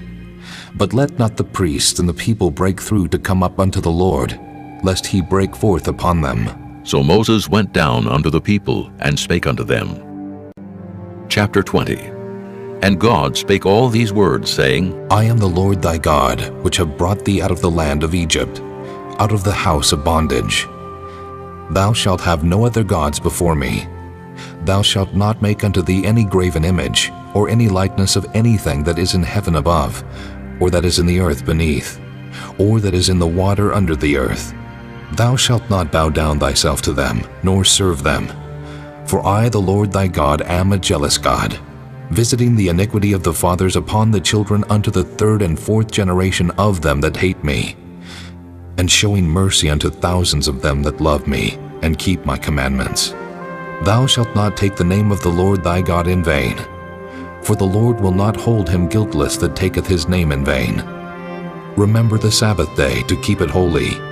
6 days shalt thou labor and do all thy work, but the seventh day is the Sabbath of the Lord thy God. In it thou shalt not do any work, thou, nor thy son, nor thy daughter, thy manservant, nor thy maidservant, nor thy cattle, nor thy stranger that is within thy gates. For in 6 days the Lord made heaven and earth, the sea, and all that in them is, and rested the seventh day. Wherefore the Lord blessed the Sabbath day, and hallowed it. Honor thy father and thy mother, that thy days may be long upon the land which the Lord thy God giveth thee. Thou shalt not kill. Thou shalt not commit adultery. Thou shalt not steal. Thou shalt not bear false witness against thy neighbor. Thou shalt not covet thy neighbor's house. Thou shalt not covet thy neighbor's wife, nor his manservant, nor his maidservant, nor his ox, nor his ass, nor anything that is thy neighbor's. And all the people saw the thunderings and the lightnings, and the noise of the trumpet, and the mountain smoking. And when the people saw it, they removed and stood afar off. And they said unto Moses, Speak thou with us, and we will hear. But let not God speak with us, lest we die. And Moses said unto the people, Fear not, for God is come to prove you, and that his fear may be before your faces, that ye sin not. And the people stood afar off. And Moses drew near unto the thick darkness where God was. And the Lord said unto Moses, Thus thou shalt say unto the children of Israel, Ye have seen that I have talked with you from heaven. Ye shall not make with me gods of silver, neither shall ye make unto you gods of gold. An altar of earth thou shalt make unto me, and shalt sacrifice thereon thy burnt offerings, and thy peace offerings, thy sheep, and thine oxen. In all places where I record my name I will come unto thee, and I will bless thee. And if thou wilt make me an altar of stone, thou shalt not build it of hewn stone, for if thou lift up thy tool upon it, thou hast polluted it. Neither shalt thou go up by steps unto mine altar, that thy nakedness be not discovered thereon. Chapter 21. Now these are the judgments which thou shalt set before them. If thou buy an Hebrew servant, 6 years he shall serve, and in the 7th he shall go out free for nothing. If he came in by himself, he shall go out by himself. If he were married, then his wife shall go out with him. If his master have given him a wife, and she have borne him sons or daughters, the wife and her children shall be her master's, and he shall go out by himself. And if the servant shall plainly say, I love my master, my wife, and my children, I will not go out free, then his master shall bring him unto the judges. He shall also bring him to the door, or unto the doorpost, and his master shall bore his ear through with an awl, and he shall serve him forever. And if a man sell his daughter to be a maidservant, she shall not go out as the men servants do. If she please not her master, who hath betrothed her to himself, then shall he let her be redeemed. To sell her unto a strange nation he shall have no power, seeing he hath dealt deceitfully with her. And if he have betrothed her unto his son, he shall deal with her after the manner of daughters. If he take him another wife, her food, her raiment, and her duty of marriage shall he not diminish. And if he do not these 3 unto her, then shall she go out free without money. He that smiteth a man so that he die, shall be surely put to death. And if a man lie not in wait, but God deliver him into his hand, then I will appoint thee a place whither he shall flee. But if a man come presumptuously upon his neighbor to slay him with guile, thou shalt take him from mine altar, that he may die. And he that smiteth his father or his mother shall be surely put to death. And he that stealeth a man and selleth him, or if he be found in his hand, he shall surely be put to death. And he that curseth his father or his mother shall surely be put to death. And if men strive together, and one smite another with a stone or with his fist, and he die not, but keepeth his bed, if he rise again, and walk abroad upon his staff, then shall he that smote him be quit. Only he shall pay for the loss of his time, and shall cause him to be thoroughly healed. And if a man smite his servant or his maid with a rod, and he die under his hand, he shall be surely punished. Notwithstanding, if he continue a day or 2, he shall not be punished, for he is his money. If men strive and hurt a woman with child, so that her fruit depart from her, and yet no mischief follow, he shall be surely punished, according as the woman's husband will lay upon him, and he shall pay as the judges determine. And if any mischief follow, then thou shalt give life for life, eye for eye, tooth for tooth, hand for hand, foot for foot, burning for burning, wound for wound, stripe for stripe. And if a man smite the eye of his servant, or the eye of his maid, that it perish, he shall let him go free for his eye's sake. And if he smite out his manservant's tooth, or his maidservant's tooth, he shall let him go free for his tooth's sake. If an ox gore a man or a woman, that they die, then the ox shall be surely stoned, and his flesh shall not be eaten, but the owner of the ox shall be quit. But if the ox were wont to push with his horn in time past, and it hath been testified to his owner, and he hath not kept him in, but that he hath killed a man or a woman, the ox shall be stoned, and his owner also shall be put to death. If there be laid on him a sum of money, then he shall give for the ransom of his life whatsoever is laid upon him. Whether he have gored a son, or have gored a daughter, according to this judgment shall it be done unto him. If the ox shall push a manservant or a maidservant, he shall give unto their master 30 shekels of silver, and the ox shall be stoned. And if a man shall open a pit, or if a man shall dig a pit, and not cover it, and an ox or an ass fall therein, the owner of the pit shall make it good, and give money unto the owner of them, and the dead beast shall be his. And if one man's ox hurt another's, that he die, then they shall sell the live ox and divide the money of it, and the dead ox also they shall divide. Or if it be known that the ox hath used to push in time past, and his owner hath not kept him in, he shall surely pay ox for ox, and the dead shall be his own. Chapter 22. If a man shall steal an ox or a sheep and kill it or sell it, he shall restore 5 oxen for an ox, and 4 sheep for a sheep. If a thief be found breaking up, and be smitten that he die, there shall no blood be shed for him. If the sun be risen upon him, there shall be blood shed for him, for he should make full restitution. If he have nothing, then he shall be sold for his theft. If the theft be certainly found in his hand alive, whether it be ox or ass or sheep, he shall restore double. If a man shall cause a field or vineyard to be eaten, and shall put in his beast, and shall feed in another man's field, of the best of his own field, and of the best of his own vineyard, shall he make restitution. If fire break out, and catch in thorns, so that the stacks of corn, or the standing corn, or the field be consumed therewith, he that kindled the fire shall surely make restitution. If a man shall deliver unto his neighbor money or stuff to keep, and it be stolen out of the man's house, if the thief be found, let him pay double. If the thief be not found, then the master of the house shall be brought unto the judges, to see whether he have put his hand unto his neighbor's goods. For all manner of trespass, whether it be for ox, for ass, for sheep, for raiment, or for any manner of lost thing which another challengeth to be his, the cause of both parties shall come before the judges, and whom the judges shall condemn, he shall pay double unto his neighbor.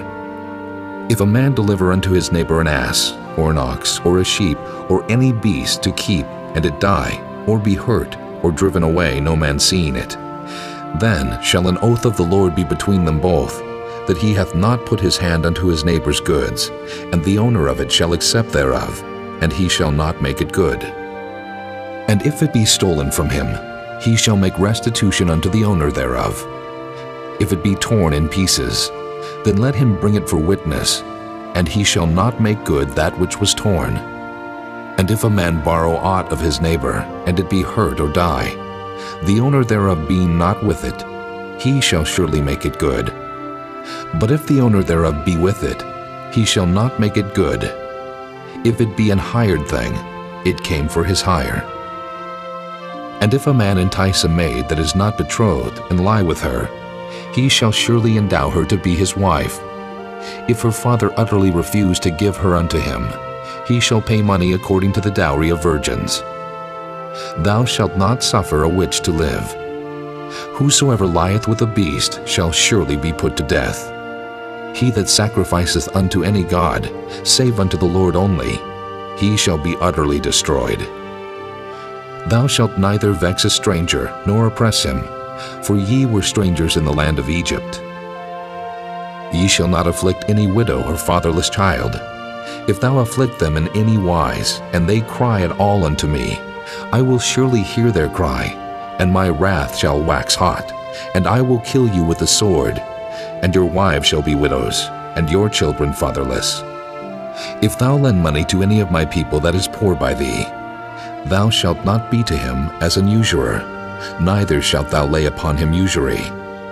If thou at all take thy neighbor's raiment to pledge, thou shalt deliver it unto him by that the sun goeth down, for that is his covering only. It is his raiment for his skin.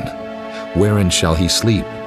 And it shall come to pass, when he crieth unto me, that I will hear, for I am gracious.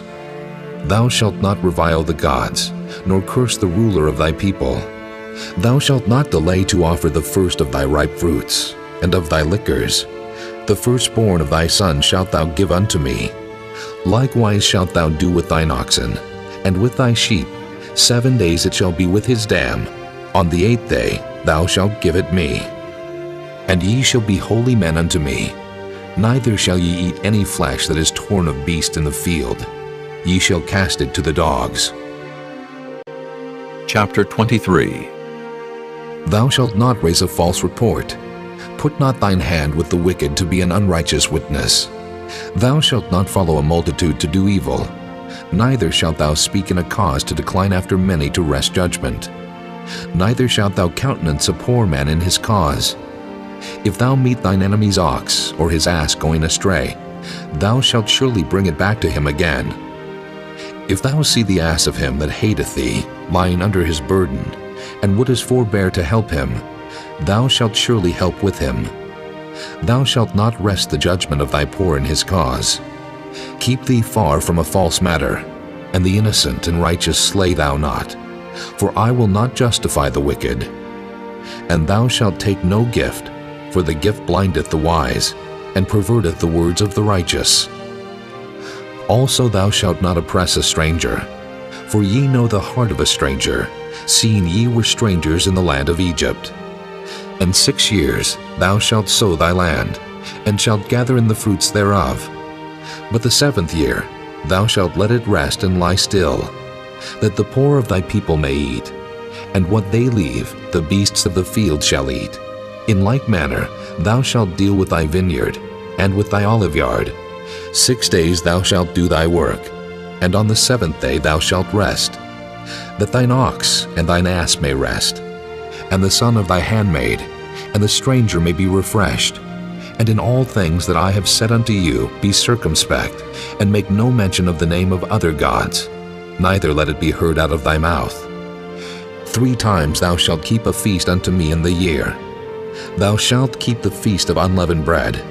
Thou shalt eat unleavened bread 7 days, as I commanded thee, in the time appointed of the month Abib, for in it thou camest out from Egypt. And none shall appear before me empty. And the feast of harvest, the first fruits of thy labors which thou hast sown in the field, and the feast of ingathering, which is in the end of the year, when thou hast gathered in thy labors out of the field. 3 times in the year all thy males shall appear before the Lord God. Thou shalt not offer the blood of my sacrifice with leavened bread, neither shall the fat of my sacrifice remain until the morning. The first of the first fruits of thy land thou shalt bring into the house of the Lord thy God. Thou shalt not see the kid in his mother's milk. Behold, I send an angel before thee, to keep thee in the way, and to bring thee into the place which I have prepared. Beware of him, and obey his voice. Provoke him not, for he will not pardon your transgressions, for my name is in him. But if thou shalt indeed obey his voice, and do all that I speak, then I will be an enemy unto thine enemies, and an adversary unto thine adversaries. For mine angel shall go before thee, and bring thee in unto the Amorites, and the Hittites, and the Perizzites, and the Canaanites, the Hivites, and the Jebusites, and I will cut them off. Thou shalt not bow down to their gods, nor serve them, nor do after their works. But thou shalt utterly overthrow them, and quite break down their images. And ye shall serve the Lord your God, and he shall bless thy bread and thy water, and I will take sickness away from the midst of thee. There shall nothing cast their young, nor be barren in thy land. The number of thy days I will fulfill. I will send my fear before thee, and will destroy all the people to whom thou shalt come, and I will make all thine enemies turn their backs unto thee. And I will send hornets before thee, which shall drive out the Hivite, the Canaanite, and the Hittite from before thee. I will not drive them out from before thee in 1 year, lest the land become desolate, and the beast of the field multiply against thee. By little and little I will drive them out from before thee, until thou be increased and inherit the land. And I will set thy bounds from the Red Sea, even unto the sea of the Philistines, and from the desert unto the river.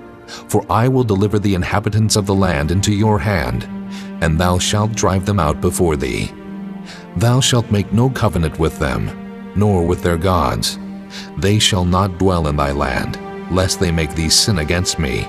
For if thou serve their gods, it will surely be a snare unto thee. Chapter 24. And he said unto Moses, Come up unto the Lord, thou, and Aaron, Nadab, and Abihu, and 70 of the elders of Israel, and worship ye afar off. And Moses alone shall come near the Lord, but they shall not come nigh, neither shall the people go up with him. And Moses came and told the people all the words of the Lord, and all the judgments. And all the people answered with one voice and said, All the words which the Lord hath said will we do. And Moses wrote all the words of the Lord, and rose up early in the morning, and builded an altar under the hill, and 12 pillars according to the 12 tribes of Israel. And he sent young men of the children of Israel, which offered burnt offerings, and sacrificed peace offerings of oxen unto the Lord. And Moses took half of the blood, and put it in basins, and half of the blood he sprinkled on the altar. And he took the book of the covenant, and read it in the audience of the people, and they said, All that the Lord hath said will we do, and be obedient. And Moses took the blood, and sprinkled it on the people, and said, Behold, the blood of the covenant, which the Lord hath made with you concerning all these words. Then went up Moses and Aaron, Nadab and Abihu, and 70 of the elders of Israel, and they saw the God of Israel. And there was under his feet as it were a paved work of a sapphire stone, and as it were the body of heaven in his clearness. And upon the nobles of the children of Israel he laid not his hand. Also they saw God, and did eat and drink. And the Lord said unto Moses, Come up to me into the mount, and be there, and I will give thee tables of stone, and a law and commandments which I have written, that thou mayest teach them. And Moses rose up, and his minister Joshua. And Moses went up into the mount of God, and he said unto the elders, Tarry ye here for us, until we come again unto you. And behold, Aaron and Hur are with you. If any man have any matters to do, let him come unto them. And Moses went up into the mount, and a cloud covered the mount. And the glory of the Lord abode upon Mount Sinai, and the cloud covered it 6 days. And the 7th day he called unto Moses out of the midst of the cloud. And the sight of the glory of the Lord was like devouring fire on the top of the mount in the eyes of the children of Israel.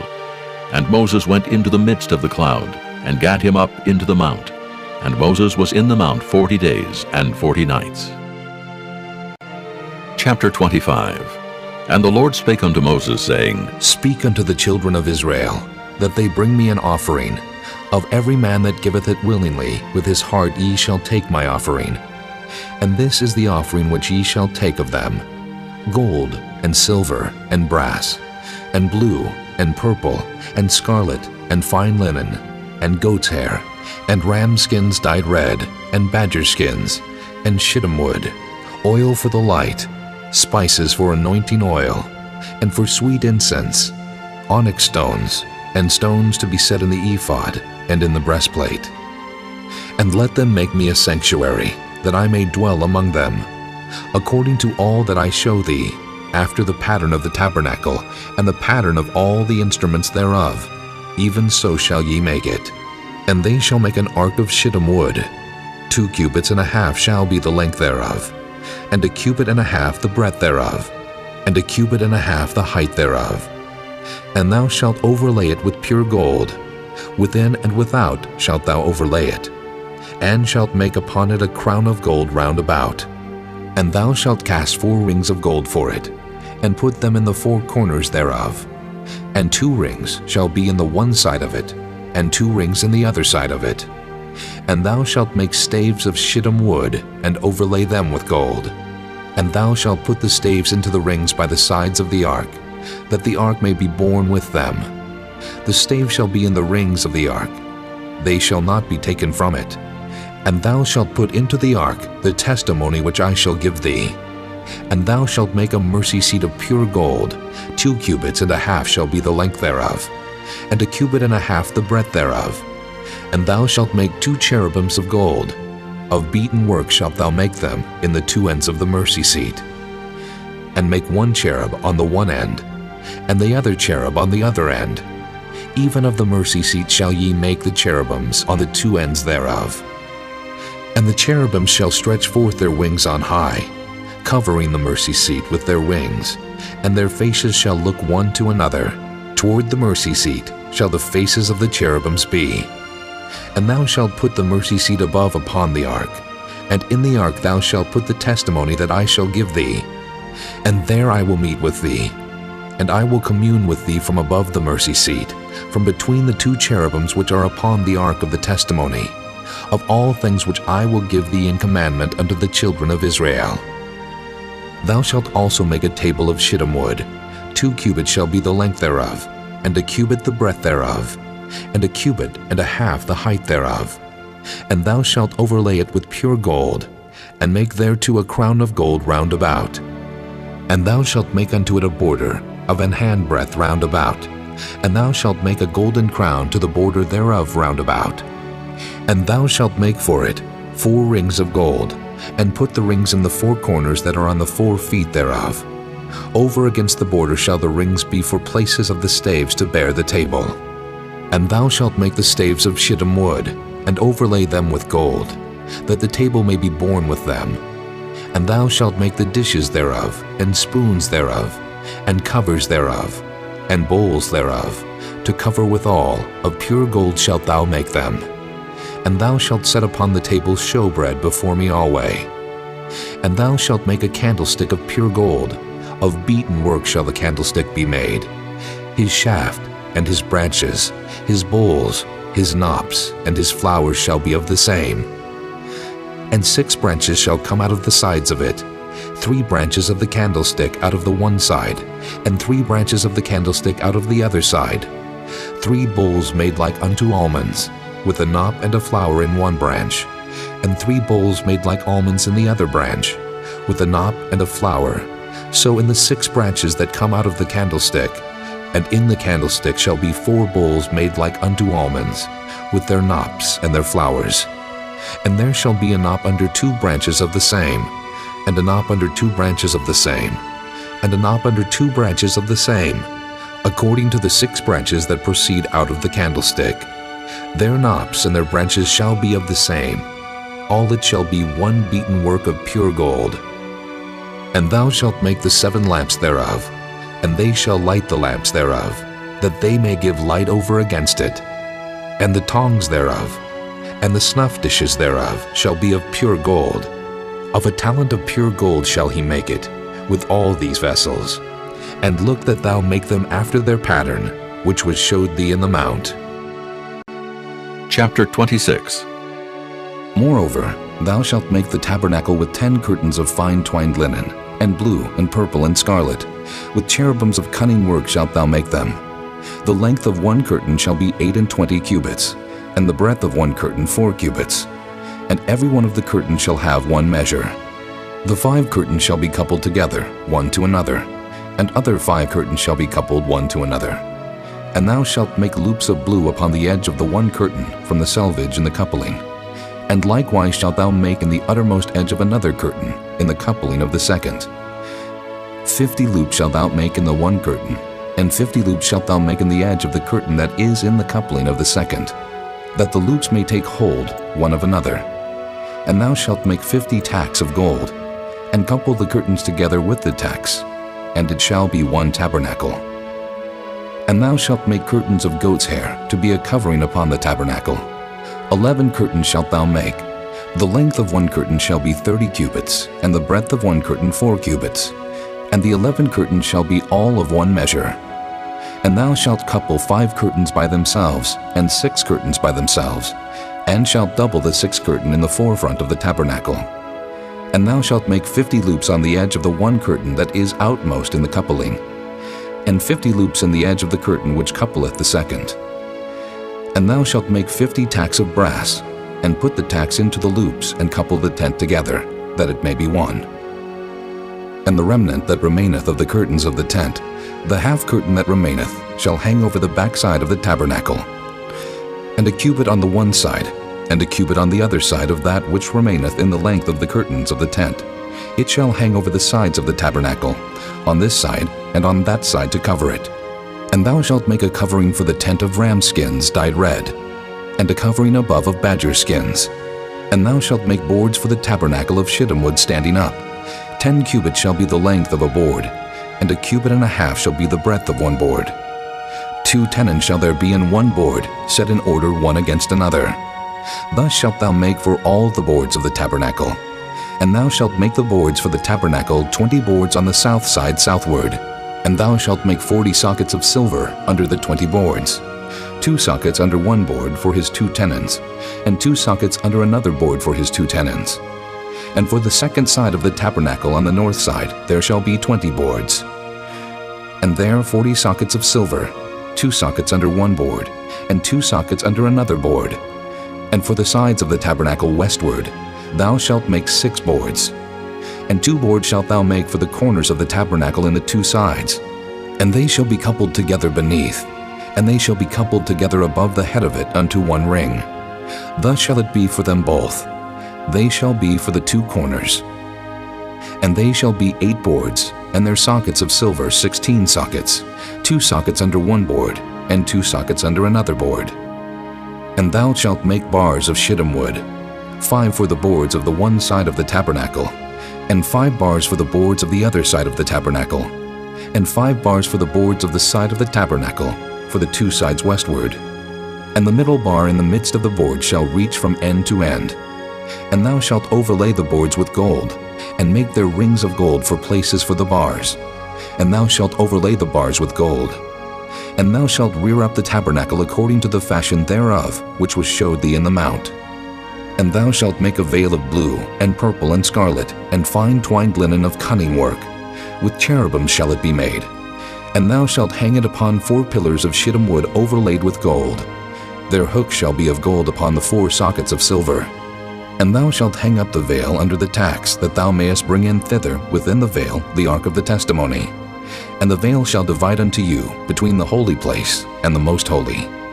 And thou shalt put the mercy seat upon the ark of the testimony in the most holy place. And thou shalt set the table without the veil, and the candlestick over against the table on the side of the tabernacle toward the south. And thou shalt put the table on the north side. And thou shalt make an hanging for the door of the tent of blue and purple and scarlet, and fine twined linen wrought with needlework. And thou shalt make for the hanging 5 pillars of shittim wood, and overlay them with gold, and their hooks shall be of gold. And thou shalt cast 5 sockets of brass for them. Chapter 27. And thou shalt make an altar of shittim wood, 5 cubits long, and 5 cubits broad. The altar shall be 4 square, and the height thereof shall be 3 cubits. And thou shalt make the horns of it upon the 4 corners thereof. His horn shall be of the same. And thou shalt overlay it with brass. And thou shalt make his pans to receive his ashes, and his shovels, and his basins, and his flesh hooks, and his fire pans. All the vessels thereof thou shalt make of brass. And thou shalt make for it a grate of network of brass. And upon the net shalt thou make 4 brassen rings in the 4 corners thereof. And thou shalt put it under the compass of the altar beneath, that the net may be even to the midst of the altar. And thou shalt make staves for the altar, staves of shittim wood, and overlay them with brass. And the staves shall be put into the rings, and the staves shall be upon the 2 sides of the altar to bear it. Hollow with boards shalt thou make it. As it was showed thee in the mount, so shall they make it. And thou shalt make the court of the tabernacle. For the south side southward there shall be hangings for the court of fine twined linen, of 100 cubits long for one side. And the 20 pillars thereof, and their 20 sockets shall be of brass.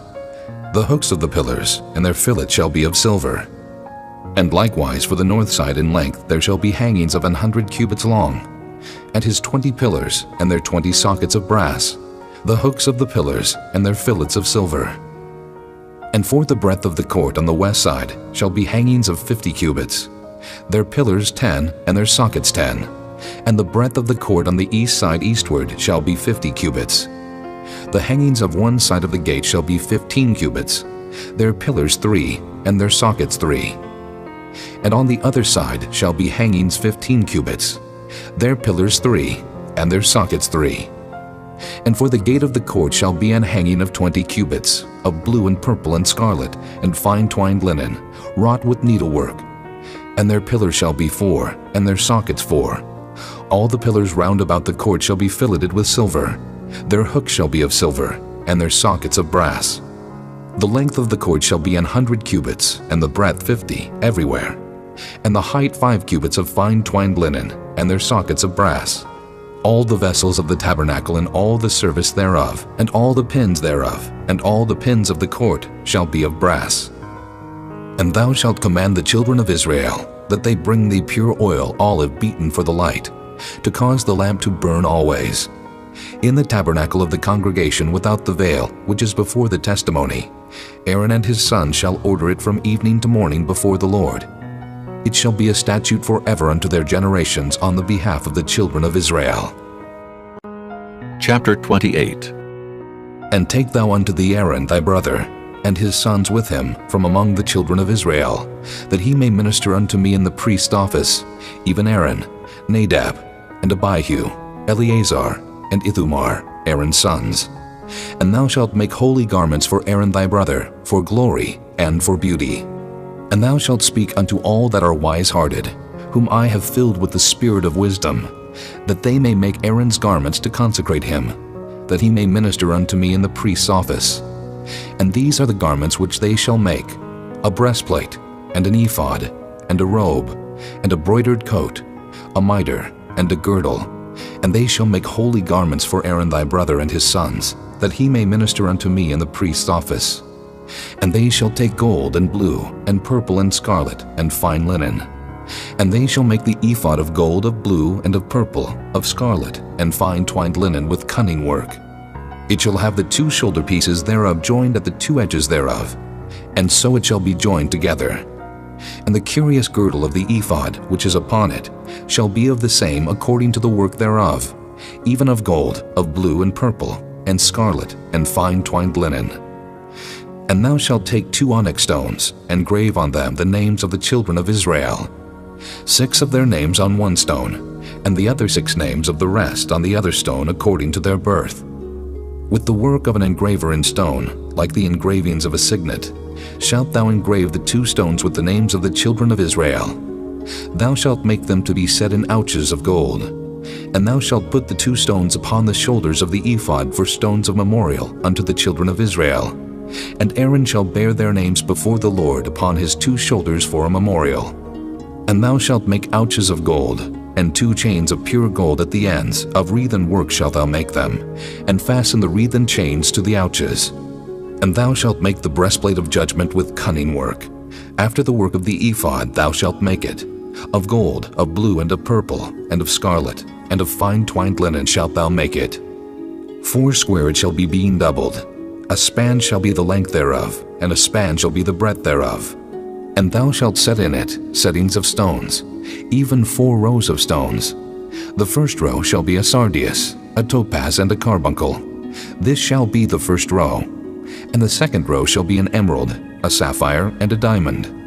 And the third row, a ligure, an agate, and an amethyst. And the fourth row, a beryl, and an onyx, and a jasper. They shall be set in gold in their enclosings. And the stones shall be with the names of the children of Israel, 12 according to their names, like the engravings of a signet. Every one with his name shall they be according to the 12 tribes. And thou shalt make upon the breastplate chains at the ends of wreathen work of pure gold. And thou shalt make upon the breastplate 2 rings of gold, and shalt put the 2 rings on the 2 ends of the breastplate. And thou shalt put the 2 wreathen chains of gold in the 2 rings which are on the ends of the breastplate. And the other 2 ends of the 2 wreathen chains thou shalt fasten in the 2 ouches, and put them on the shoulder pieces of the ephod before it. And thou shalt make 2 rings of gold, and thou shalt put them upon the 2 ends of the breastplate in the border thereof, which is in the side of the ephod inward. And 2 other rings of gold thou shalt make, and shalt put them on the 2 sides of the ephod underneath, toward the forepart thereof, over against the other coupling thereof, above the curious girdle of the ephod. And they shall bind the breastplate by the rings thereof unto the rings of the ephod with a lace of blue, that it may be above the curious girdle of the ephod, and that the breastplate be not loosed from the ephod. And Aaron shall bear the names of the children of Israel in the breastplate of judgment upon his heart, when he goeth in unto the holy place, for a memorial before the Lord continually. And thou shalt put in the breastplate of judgment the Urim and the Thummim, and they shall be upon Aaron's heart when he goeth in before the Lord. And Aaron shall bear the judgment of the children of Israel upon his heart before the Lord continually. And thou shalt make the robe of the ephod all of blue, and there shall be an hole in the top of it, in the midst thereof. It shall have a binding of woven work round about the whole of it, as it were the hole of an habergeon, that it be not rent. And beneath, upon the hem of it, thou shalt make pomegranates of blue, and of purple, and of scarlet, round about the hem thereof, and bells of gold between them round about. A golden bell and a pomegranate, a golden bell and a pomegranate, upon the hem of the robe round about. And it shall be upon Aaron to minister, and his sound shall be heard when he goeth in unto the holy place before the Lord, and when he cometh out, that he die not. And thou shalt make a plate of pure gold, and grave upon it, like the engravings of a signet, Holiness to the Lord. And thou shalt put it on a blue lace, that it may be upon the mitre. Upon the forefront of the mitre it shall be. And it shall be upon Aaron's forehead, that Aaron may bear the iniquity of the holy things, which the children of Israel shall hallow in all their holy gifts.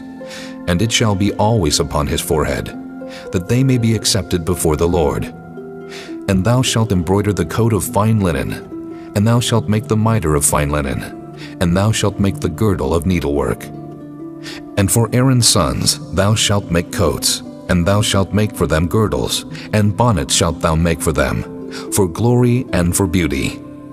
And thou shalt put them upon Aaron thy brother, and his sons with him, and shalt anoint them, and consecrate them, and sanctify them, that they may minister unto me in the priest's office. And thou shalt make them linen breeches to cover their nakedness. From the loins even unto the thighs they shall reach. And they shall be upon Aaron and upon his sons when they come in unto the tabernacle of the congregation, or when they come near unto the altar to minister in the holy place, that they bear not iniquity and die. It shall be a statute forever unto him and his seed after him. Chapter 29. And this is the thing that thou shalt do unto them, to hallow them, to minister unto me in the priest's office. Take 1 young bullock, and 2 rams without blemish, and unleavened bread, and cakes unleavened tempered with oil, and wafers unleavened anointed with oil. Of wheaten flour shalt thou make them. And thou shalt put them into 1 basket, and bring them in the basket with the bullock and the 2 rams.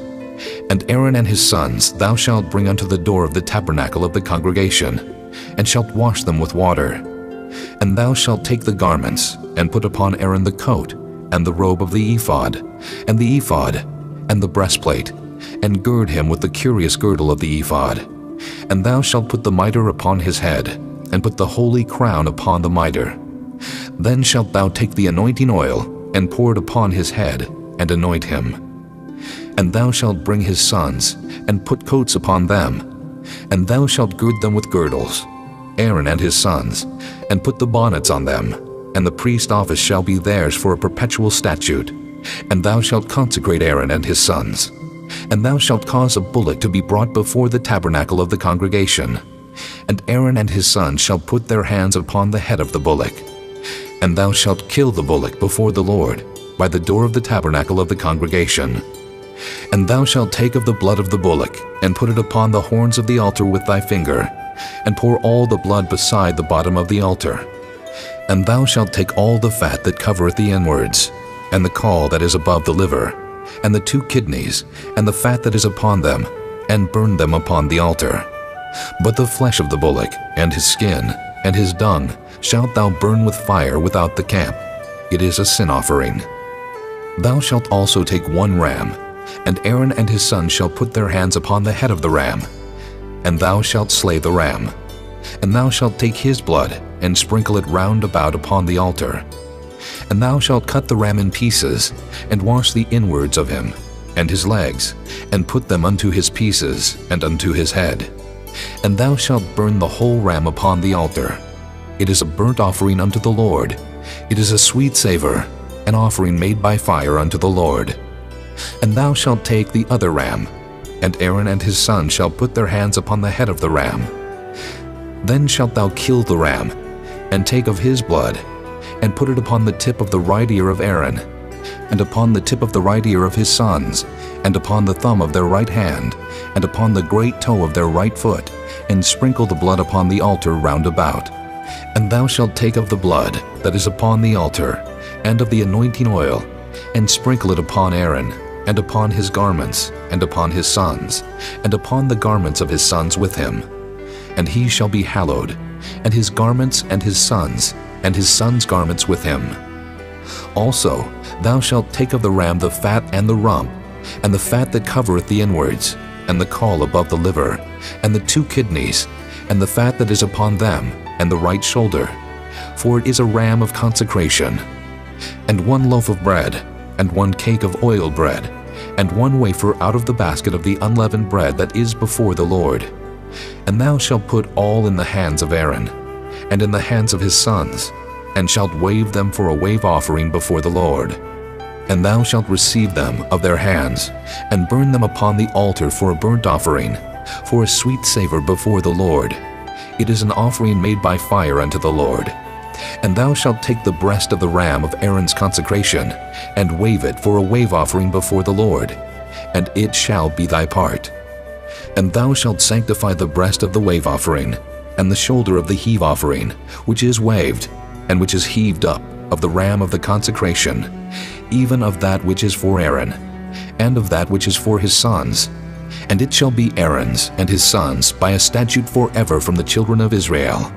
For it is an heave offering, and it shall be an heave offering from the children of Israel of the sacrifice of their peace offerings, even their heave offering unto the Lord. And the holy garments of Aaron shall be his sons after him, to be anointed therein, and to be consecrated in them. And that son that is priest in his stead shall put them on 7 days, when he cometh into the tabernacle of the congregation to minister in the holy place. And thou shalt take the ram of the consecration, and seethe his flesh in the holy place. And Aaron and his sons shall eat the flesh of the ram, and the bread that is in the basket by the door of the tabernacle of the congregation. And they shall eat those things wherewith the atonement was made, to consecrate and to sanctify them. But a stranger shall not eat thereof, because they are holy.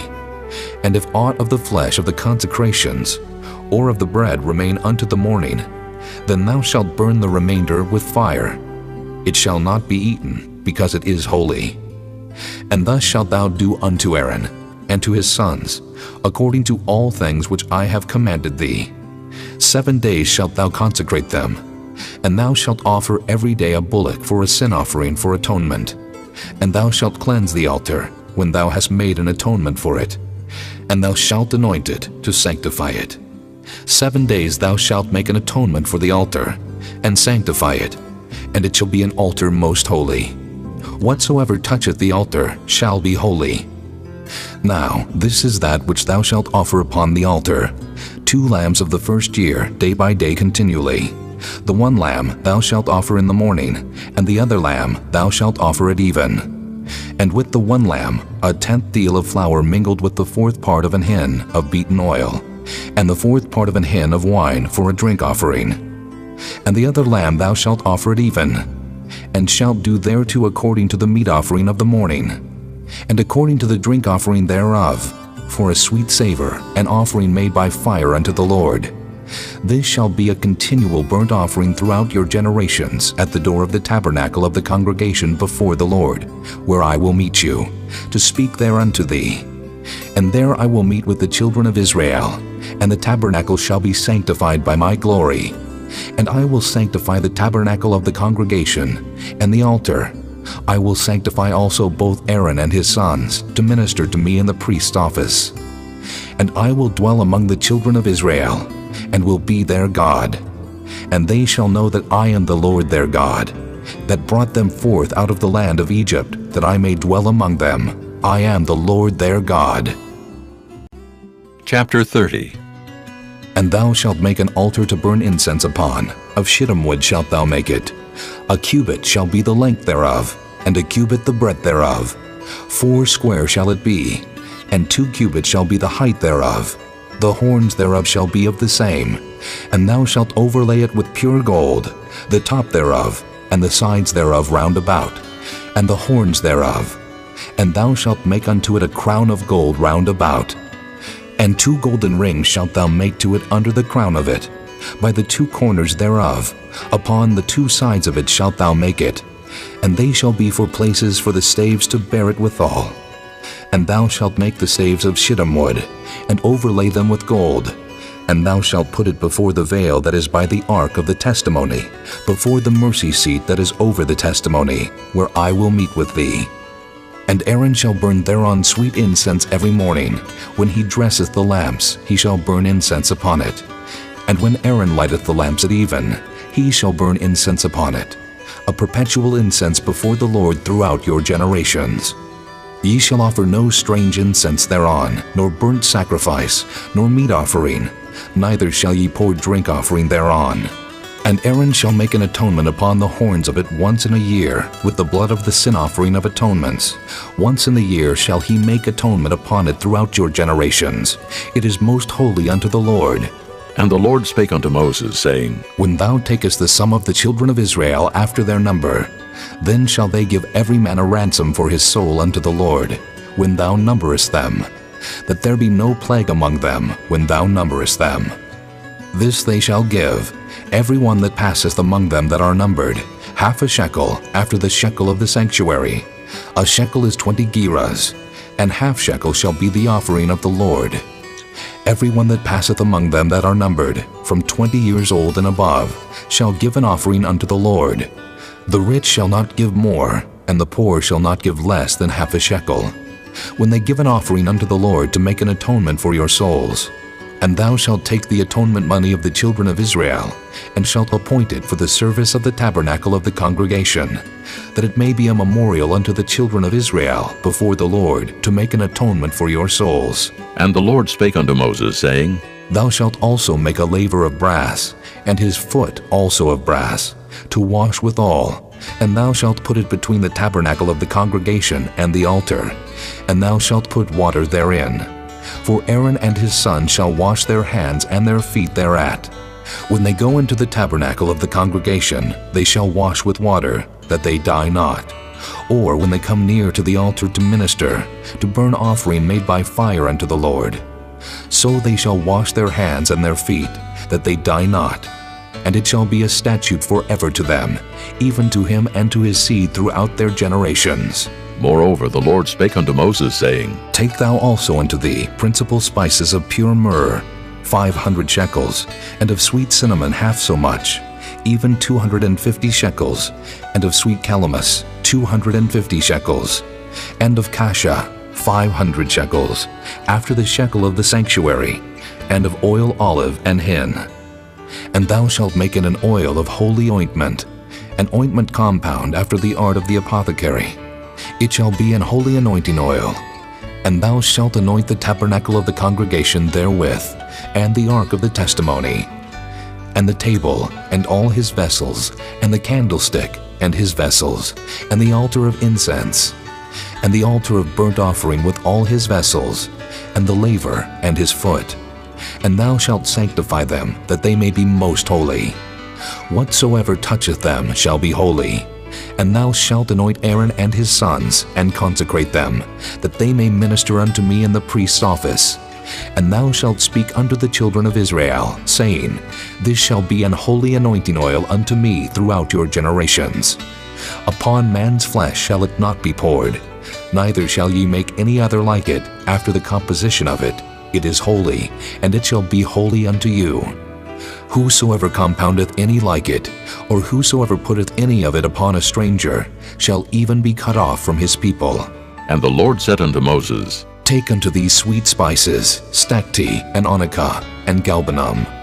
These sweet spices with pure frankincense, of each shall there be a like weight.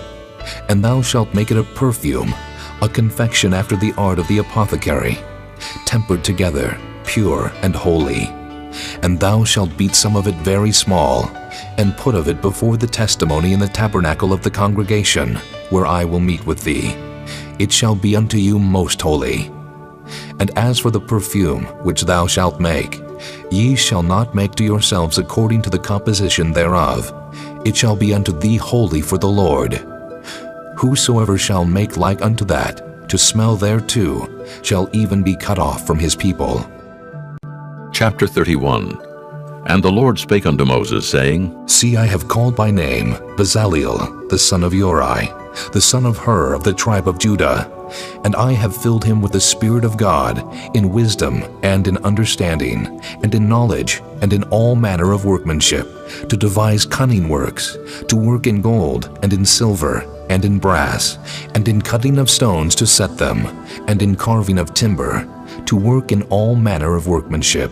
And I, behold, I have given with him Aholiab, the son of Ahisamach, of the tribe of Dan, And in the hearts of all that are wise-hearted I have put wisdom, that they may make all that I have commanded thee.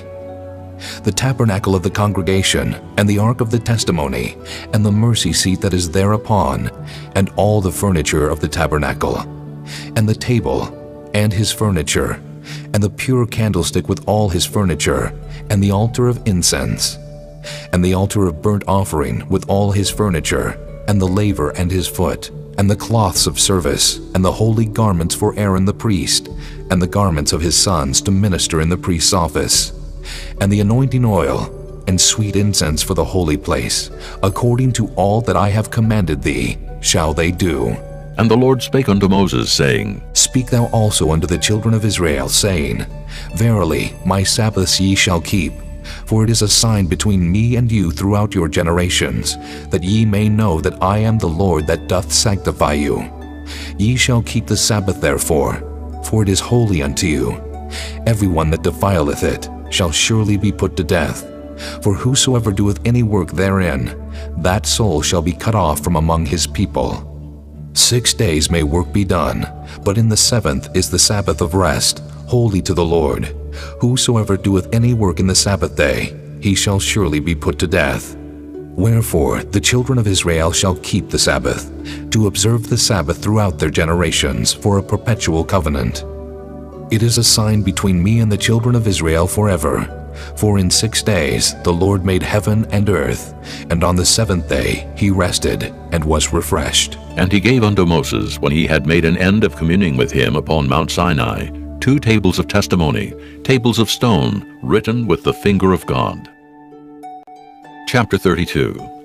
And when the people saw that Moses delayed to come down out of the mount, the people gathered themselves together unto Aaron, and said unto him, Up, make us gods, which shall go before us. For as for this Moses, the man that brought us up out of the land of Egypt, we wot not what has become of him. And Aaron said unto them, Break off the golden earrings, which are in the ears of your wives, of your sons, and of your daughters, and bring them unto me. And all the people brake off the golden earrings which were in their ears, and brought them unto Aaron. And he received them at their hand, and fashioned it with a graving tool, after he had made it a molten calf. And they said, These be thy gods, O Israel, which brought thee up out of the land of Egypt.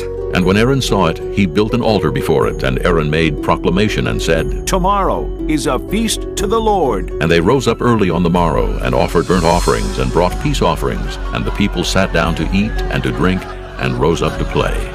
And the Lord said unto Moses, Go, get thee down, for thy people which thou broughtest out of the land of Egypt have corrupted themselves. They have turned aside quickly out of the way which I commanded them.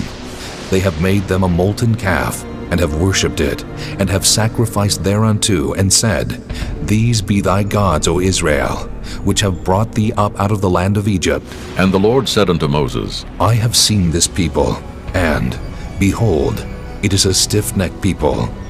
Now therefore let me alone, that my wrath may wax hot against them, and that I may consume them, and I will make of thee a great nation. And Moses besought the Lord his God, and said, Lord, why doth thy wrath wax hot against thy people, which thou hast brought forth out of the land of Egypt with great power, and with a mighty hand? Wherefore should the Egyptians speak, and say, For mischief did he bring them out to slay them in the mountains, and to consume them from the face of the earth? Turn from thy fierce wrath, and repent of this evil against thy people. Remember Abraham, Isaac, and Israel, thy servants, to whom thou swarest by thine own self, and saidst unto them, I will multiply your seed as the stars of heaven, and all this land that I have spoken of will I give unto your seed, and they shall inherit it forever. And the Lord repented of the evil which he thought to do unto his people. And Moses turned, and went down from the mount, and the 2 tables of the testimony were in his hand. The tables were written on both their sides, on the one side and on the other were they written. And the tables were the work of God, and the writing was the writing of God, graven upon the tables. And when Joshua heard the noise of the people as they shouted, he said unto Moses, There is a noise of war in the camp. And he said, It is not the voice of them that shout for mastery, neither is it the voice of them that cry for being overcome, but the noise of them that sing do I hear. And it came to pass, as soon as he came nigh unto the camp, that he saw the calf and the dancing. And Moses' anger waxed hot, and he cast the tables out of his hands, and brake them beneath the mount. And he took the calf which they had made, and burnt it in the fire, and ground it to powder, and strawed it upon the water, and made the children of Israel drink of it. And Moses said unto Aaron, What did this people unto thee, that thou hast brought so great a sin upon them? And Aaron said, Let not the anger of my Lord wax hot. Thou knowest the people, that they are set on mischief. For they said unto me, Make us gods which shall go before us. For as for this Moses, the man that brought us up out of the land of Egypt, we wot not what is become of him. And I said unto them, Whosoever hath any gold, let them break it off. So they gave it me. Then I cast it into the fire, and there came out this calf. And when Moses saw that the people were naked, for Aaron had made them naked unto their shame among their enemies, then Moses stood in the gate of the camp, and said, Who is on the Lord's side? Let him come unto me. And all the sons of Levi gathered themselves together unto him. And he said unto them, Thus saith the Lord God of Israel, Put every man his sword by his side, and go in and out from gate to gate throughout the camp, and slay every man his brother, and every man his companion, and every man his neighbor. And the children of Levi did according to the word of Moses. And there fell of the people that day about 3,000 men. For Moses had said, Consecrate yourselves today to the Lord, even every man upon his son, and upon his brother, that he may bestow upon you a blessing this day. And it came to pass on the morrow, that Moses said unto the people, Ye have sinned a great sin. And now I will go up unto the Lord. Peradventure I shall make an atonement for your sin. And Moses returned unto the Lord, and said, Oh, this people have sinned a great sin, and have made them gods of gold. Yet now, if thou wilt forgive their sin, and if not, blot me, I pray thee, out of thy book which thou hast written. And the Lord said unto Moses, Whosoever hath sinned against me, him will I blot out of my book. Therefore now go, lead the people unto the place of which I have spoken unto thee. Behold, mine angel shall go before thee. Nevertheless, in the day when I visit, I will visit their sin upon them. And the Lord plagued the people, because they made the calf which Aaron made. Chapter 33. And the Lord said unto Moses, Depart, and go up hence, thou and the people which thou hast brought up out of the land of Egypt, unto the land which I swear unto Abraham, to Isaac, and to Jacob, saying, Unto thy seed will I give it. And I will send an angel before thee, and I will drive out the Canaanite, the Amorite, and the Hittite, and the Perizzite, the Hivite, and the Jebusite, unto a land flowing with milk and honey. For I will not go up in the midst of thee, for thou art a stiff-necked people, lest I consume thee in the way. And when the people heard these evil tidings, they mourned, and no man did put on him his ornaments. For the Lord had said unto Moses, Say unto the children of Israel, Ye are a stiff-necked people. I will come up into the midst of thee in a moment, and consume thee. Therefore now put off thy ornaments from thee, that I may know what to do unto thee. And the children of Israel stripped themselves of their ornaments by the Mount Horeb. And Moses took the tabernacle, and pitched it without the camp, afar off from the camp, and called it the tabernacle of the congregation. And it came to pass that every one which sought the Lord went out unto the tabernacle of the congregation, which was without the camp. And it came to pass, when Moses went out unto the tabernacle, that all the people rose up, and stood every man at his tent door, and looked after Moses until he was gone into the tabernacle. And it came to pass, as Moses entered into the tabernacle, the cloudy pillar descended, and stood at the door of the tabernacle, and the Lord talked with Moses. And all the people saw the cloudy pillar stand at the tabernacle door, and all the people rose up and worshipped, every man in his tent door. And the Lord spake unto Moses face to face, as a man speaketh unto his friend. And he turned again into the camp. But his servant Joshua the son of Nun, a young man, departed not out of the tabernacle. And Moses said unto the Lord, See, thou sayest unto me, Bring up this people. And thou hast not let me know whom thou wilt send with me. Yet thou hast said, I know thee by name, and thou hast also found grace in my sight.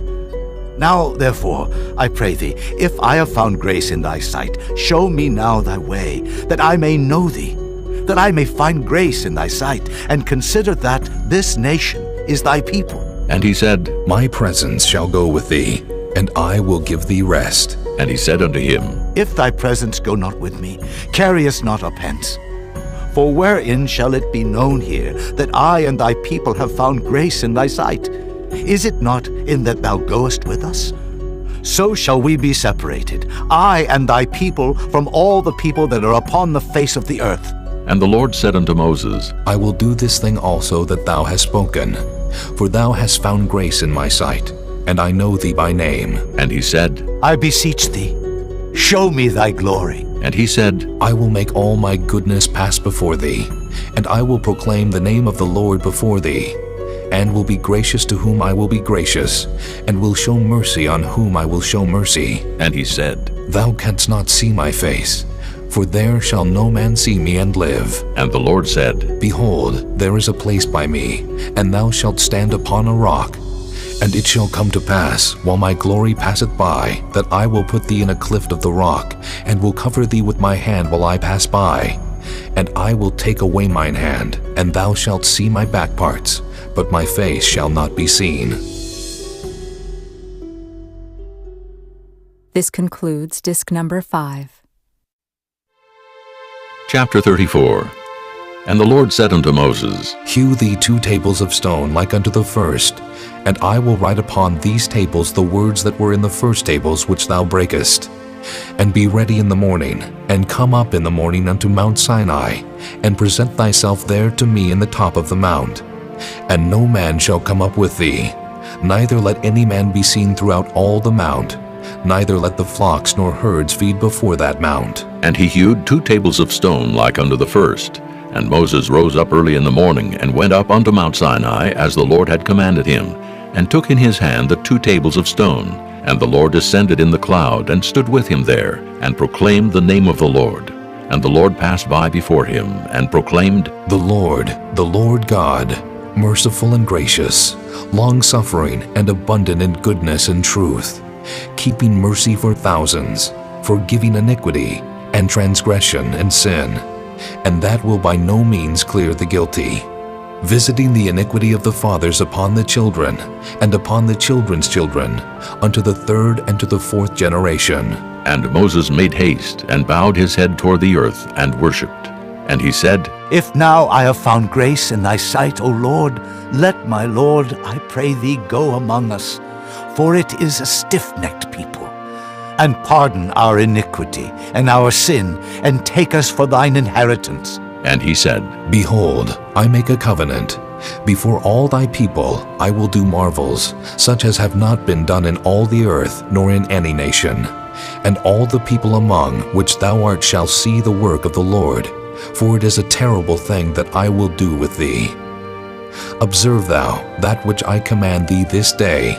Behold, I drive out before thee the Amorite, and the Canaanite, and the Hittite, and the Perizzite, and the Hivite, and the Jebusite. Take heed to thyself, lest thou make a covenant with the inhabitants of the land whither thou goest, lest it be for a snare in the midst of thee. But ye shall destroy their altars, break their images, and cut down their groves.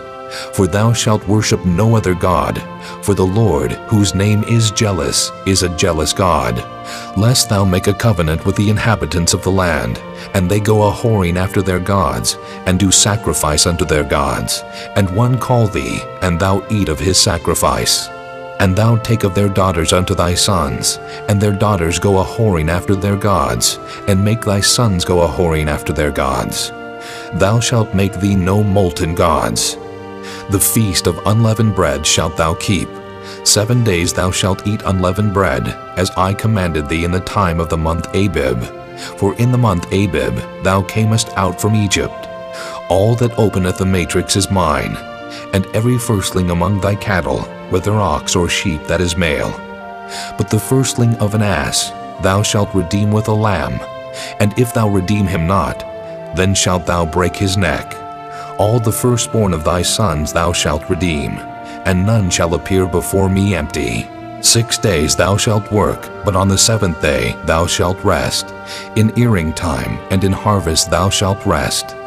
And thou shalt observe the feast of weeks, of the firstfruits of wheat harvest, and the feast of ingathering at the year's end. Thrice in the year shall all your men children appear before the Lord God, the God of Israel. For I will cast out the nations before thee, and enlarge thy borders. Neither shall any man desire thy land when thou shalt go up to appear before the Lord thy God thrice in the year. Thou shalt not offer the blood of my sacrifice with leaven, neither shall the sacrifice of the feast of the Passover be left unto the morning. The first of the firstfruits of thy land thou shalt bring unto the house of the Lord thy God. Thou shalt not see the kid in his mother's milk. And the Lord said unto Moses, Write thou these words, for after the tenor of these words I have made a covenant with thee and with Israel. And he was there with the Lord 40 days and 40 nights. He did neither eat bread nor drink water, and he wrote upon the tables the words of the covenant, the 10 commandments. And it came to pass, when Moses came down from Mount Sinai with the 2 tables of testimony in Moses' hand, when he came down from the mount, that Moses wist not that the skin of his face shone while he talked with him. And when Aaron and all the children of Israel saw Moses, behold, the skin of his face shone, and they were afraid to come nigh him. And Moses called unto them, and Aaron and all the rulers of the congregation returned unto him, and Moses talked with them. And afterward all the children of Israel came nigh, and he gave them in commandment all that the Lord had spoken with him in Mount Sinai. Until Moses had done speaking with them, he put a veil on his face. But when Moses went in before the Lord to speak with him, he took the veil off until he came out. And he came out and spake unto the children of Israel that which he was commanded. And the children of Israel saw the face of Moses, that the skin of Moses' face shone. And Moses put the veil upon his face again, until he went in to speak with him. Chapter 35.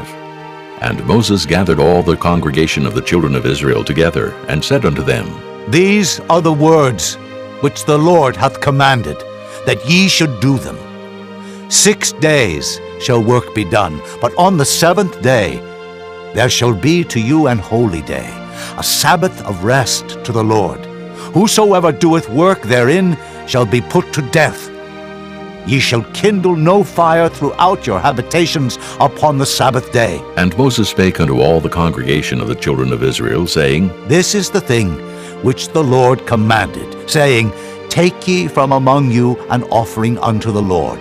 Whosoever is of a willing heart, let him bring it, an offering of the Lord, gold and silver and brass and blue and purple and scarlet and fine linen and goat's hair and ram's skins dyed red and badger's skins and shittim wood and oil for the light and spices for anointing oil and for the sweet incense and onyx stones and stones to be set for the ephod and for the breastplate. And every wise-hearted among you shall come and make all that the Lord hath commanded: the tabernacle, his tent and his covering, his tacks and his boards, his bars, his pillars and his sockets, the ark and the staves thereof, with the mercy seat and the veil of the covering, the table and his staves and all his vessels, and the showbread, the candlestick also for the light, and his furniture, and his lamps with the oil for the light, and the incense altar, and his staves, and the anointing oil, and the sweet incense, and the hanging for the door at the entering in of the tabernacle, the altar of burnt offering, with his brazen grate, his staves, and all his vessels, the laver and his foot, the hangings of the court, his pillars and their sockets, and the hanging for the door of the court, the pins of the tabernacle, and the pins of the court, and their cords, the cloths of service to do service in the holy place, the holy garments for Aaron the priest, and the garments of his sons to minister in the priest's office. And all the congregation of the children of Israel departed from the presence of Moses, and they came, every one whose heart stirred him up, and every one whom his spirit made willing, and they brought the Lord's offering to the work of the tabernacle of the congregation, and for all his service, and for the holy garments. And they came, both men and women, as many as were willing-hearted, and brought bracelets and earrings and rings and tablets, all jewels of gold. And every man that offered an offering of gold unto the Lord. And every man with whom was found blue and purple and scarlet and fine linen and goat's hair and red skins of rams and badger skins brought them. Every one that did offer an offering of silver and brass brought the Lord's offering, and every man with whom was found shittim wood for any work of the service brought it. And all the women that were wise-hearted did spin with their hands, and brought that which they had spun, both of blue and of purple and of scarlet, and of fine linen. And all the women whose hearts stirred them up in wisdom spun goat's hair. And the rulers brought onyx stones, and stones to be set for the ephod and for the breastplate, and spice and oil for the light, and for the anointing oil, and for the sweet incense. The children of Israel brought a willing offering unto the Lord, every man and woman whose heart made them willing to bring for all manner of work, which the Lord had commanded to be made by the hand of Moses. And Moses said unto the children of Israel, See, the Lord hath called by name Bezaleel, the son of Uri, the son of Hur, of the tribe of Judah. And he hath filled him with the Spirit of God, in wisdom, in understanding, and in knowledge, and in all manner of workmanship, and to devise curious works, to work in gold, and in silver, and in brass, and in the cutting of stones, to set them, and in carving of wood, to make any manner of cunning work. And he hath put in his heart that he may teach both he and Aholiab, the son of Ahisamach, of the tribe of Dan. Them hath he filled with wisdom of heart, to work all manner of work, of the engraver, and of the cunning workman, and of the embroiderer, in blue and in purple, in scarlet and in fine linen, and of the weaver, even of them that do any work, and of those that devise cunning work. Chapter 36. Then wrought Bezaleel and Aholiab, and every wise-hearted man in whom the Lord put wisdom and understanding, to know how to work all manner of work for the service of the sanctuary, according to all that the Lord had commanded. And Moses called Bezaleel and Aholiab, and every wise-hearted man, in whose heart the Lord had put wisdom, even every one whose heart stirred him up to come unto the work to do it. And they received of Moses all the offering which the children of Israel had brought for the work of the service of the sanctuary, to make it withal. And they brought yet unto him free offerings every morning. And all the wise men that wrought all the work of the sanctuary came every man from his work which they made. And they spake unto Moses, saying, The people bring much more than enough for the service of the work, which the Lord commanded to make. And Moses gave commandment, and they caused it to be proclaimed throughout the camp, saying, Let neither man nor woman make any more work for the offering of the sanctuary. So the people were restrained from bringing, for the stuff they had was sufficient for all the work to make it, and too much. And every wise-hearted man among them that wrought the work of the tabernacle made 10 curtains of fine twined linen, and blue, and purple, and scarlet. With cherubims of cunning work made he them. The length of one curtain was 28 cubits, and the breadth of one curtain 4 cubits. The curtains were all of one size. And he coupled the 5 curtains one unto another, and the other 5 curtains he coupled one unto another. And he made loops of blue on the edge of one curtain from the selvage in the coupling. Likewise he made in the uttermost side of another curtain, in the coupling of the second. 50 loops made he in one curtain, and 50 loops made he in the edge of the curtain, which was in the coupling of the second. The loops held one curtain to another. And he made 50 tacks of gold, and coupled the curtains one unto another with the tacks, so it became one tabernacle. And he made curtains of goat's hair for the tent over the tabernacle. 11 curtains he made them. The length of one curtain was 30 cubits, and 4 cubits was the breadth of one curtain. The 11 curtains were of one size. And he coupled 5 curtains by themselves, and 6 curtains by themselves. And he made 50 loops upon the uttermost edge of the curtain in the coupling. And 50 loops made he upon the edge of the curtain which coupleth the second. And he made 50 tacks of brass to couple the tent together, that it might be one. And he made a covering for the tent of ram skin dyed red, and a covering of badger skin above that. And he made boards for the tabernacle of shittim wood standing up. The length of a board was 10 cubits, and the breadth of a board was 1 cubit and a half. One board had 2 tenons, equally distant one from another. Thus did he make for all the boards of the tabernacle. And he made boards for the tabernacle, 20 boards for the south side southward. And 40 sockets of silver he made under the 20 boards, 2 sockets under one board for his 2 tenons, and 2 sockets under another board for his 2 tenons. And for the other side of the tabernacle, which is toward the north corner, he made 20 boards, and there 40 sockets of silver, 2 sockets under one board, and 2 sockets under another board. And for the sides of the tabernacle westward, he made 6 boards. And 2 boards made he for the corners of the tabernacle in the 2 sides. And they were coupled beneath, and coupled together at the head thereof, to 1 ring. Thus he did to both of them in both the corners. And there were 8 boards, and their sockets were 16 sockets of silver, under every board 2 sockets. And he made bars of shittim wood, 5 for the boards of the one side of the tabernacle, and 5 bars for the boards of the other side of the tabernacle, and 5 bars for the boards of the tabernacle for the sides westward. And he made the middle bar to shoot through the boards from the one end to the other. And he overlaid the boards with gold, and made their rings of gold to be places for the bars, and overlaid the bars with gold. And he made a veil of blue and purple and scarlet and fine twined linen. With cherubims made he it of cunning work. And he made thereunto 4 pillars of shittim wood, and overlaid them with gold. Their hooks were of gold. And he cast for them 4 sockets of silver. And he made an hanging for the tabernacle door of blue and purple and scarlet, and fine twined linen of needlework, and the 5 pillars of it with their hooks. And he overlaid their chapiters and their fillets with gold, but their 5 sockets were of brass. Chapter 37.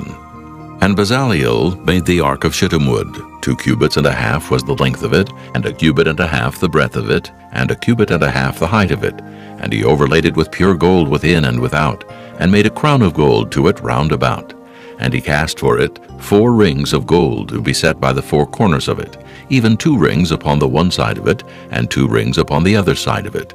And he made staves of shittim wood, and overlaid them with gold. And he put the staves into the rings by the sides of the ark, to bear the ark.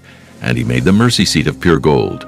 2 cubits and a half was the length thereof, and 1 cubit and a half the breadth thereof.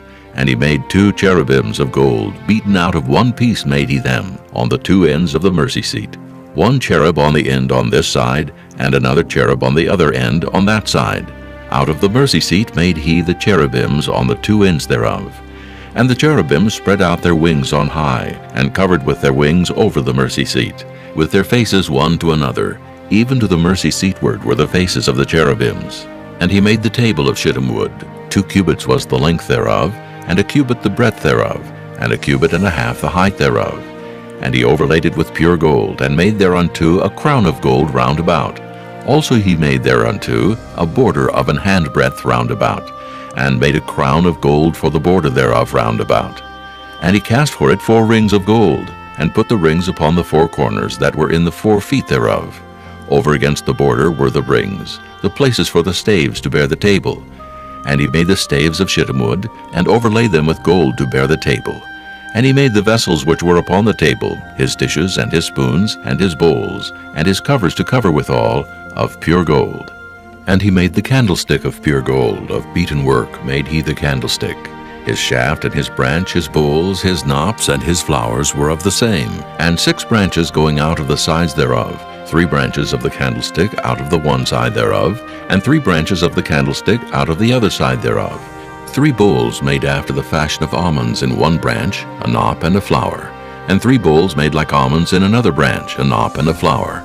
So throughout the 6 branches going out of the candlestick. And in the candlestick were 4 bowls made like almonds, his knops and his flowers, and a knop under 2 branches of the same, and a knop under 2 branches of the same, and a knop under 2 branches of the same, according to the 6 branches going out of it. Their knops and their branches were of the same. All of it was one beaten work of pure gold. And he made his 7 lamps and his snuffers, and his snuff dishes of pure gold. Of a talent of pure gold made he it, and all the vessels thereof. And he made the incense altar of shittim wood. The length of it was 1 cubit, and the breadth of it 1 cubit. It was 4 square, and 2 cubits was the height of it. The horns thereof were of the same.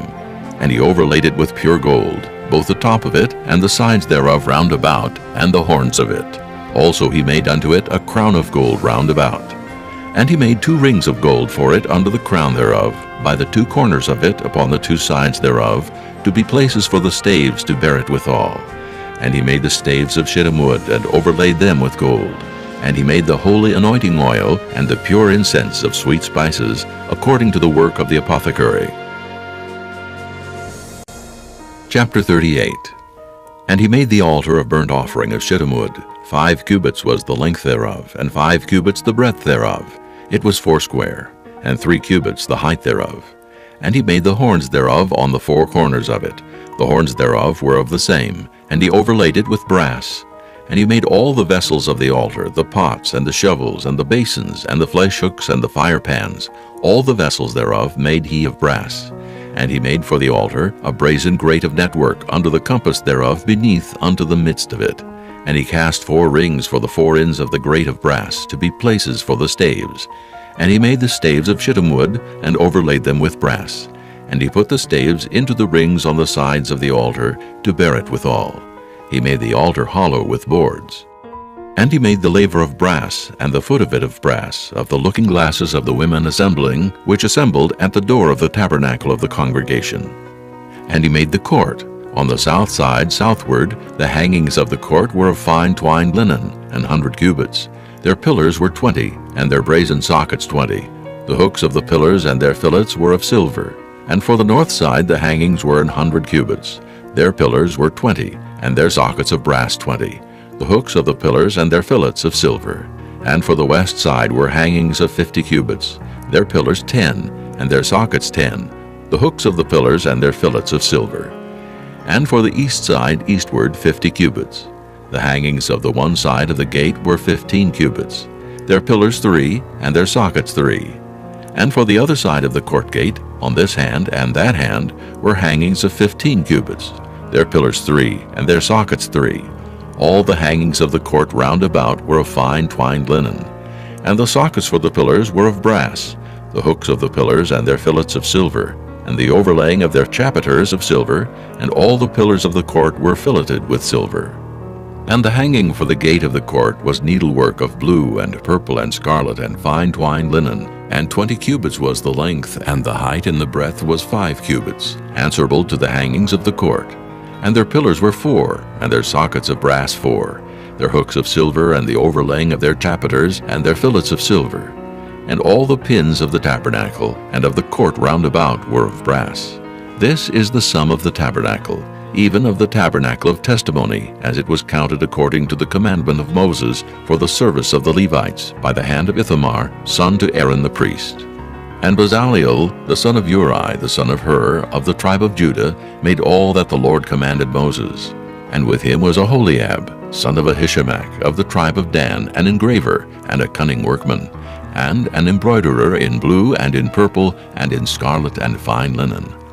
All the gold that was occupied for the work in all the work of the holy place, even the gold of the offering, was 29 talents, and 730 shekels, after the shekel of the sanctuary. And the silver of them that were numbered of the congregation was 100 talents, and 1,760 shekels, after the shekel of the sanctuary. A beka for every man, that is, half a shekel after the shekel of the sanctuary, for every one that went to be numbered from 20 years old and upward, for 600,000 and 3,550 men. And of the 100 talents of silver were cast the sockets of the sanctuary, and the sockets of the veil, 100 sockets of the 100 talents, a talent for a socket. And of the 1,775 shekels he made hooks for the pillars, and overlaid their chapiters, and filleted them. And the brass of the offering was 70 talents, and 2,400 shekels, and therewith he made the sockets to the door of the tabernacle of the congregation, and the brazen altar, and the brazen grate for it, and all the vessels of the altar, and the sockets of the court round about, and the sockets of the court gate, and all the pins of the tabernacle, and all the pins of the court round about. Chapter 39. And of the blue and purple and scarlet they made cloths of service, to do service in the holy place, and made the holy garments for Aaron, as the Lord commanded Moses.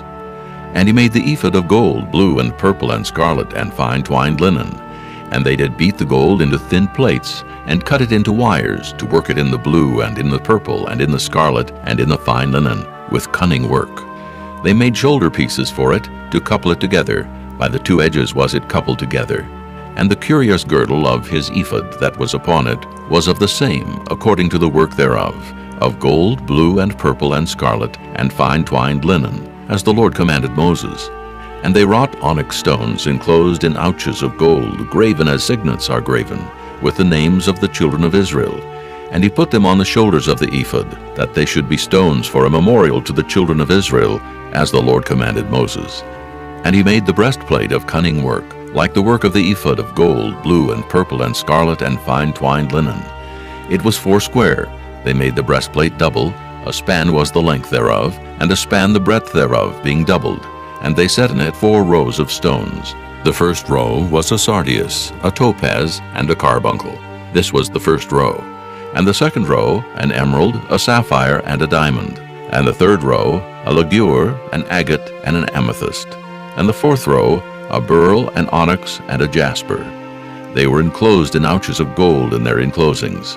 And the stones were according to the names of the children of Israel, 12, according to their names, like the engravings of a signet, every one with his name according to the 12 tribes. And they made upon the breastplate chains at the ends of wreathen work of pure gold. And they made 2 ouches of gold, and 2 gold rings, and put the 2 rings in the 2 ends of the breastplate. And they put the 2 wreathen chains of gold in the 2 rings on the ends of the breastplate. And the 2 ends of the 2 wreathen chains they fastened in the 2 ouches, and put them on the shoulder pieces of the ephod before it. And they made 2 rings of gold, and put them on the 2 ends of the breastplate, upon the border of it, which was on the side of the ephod inward.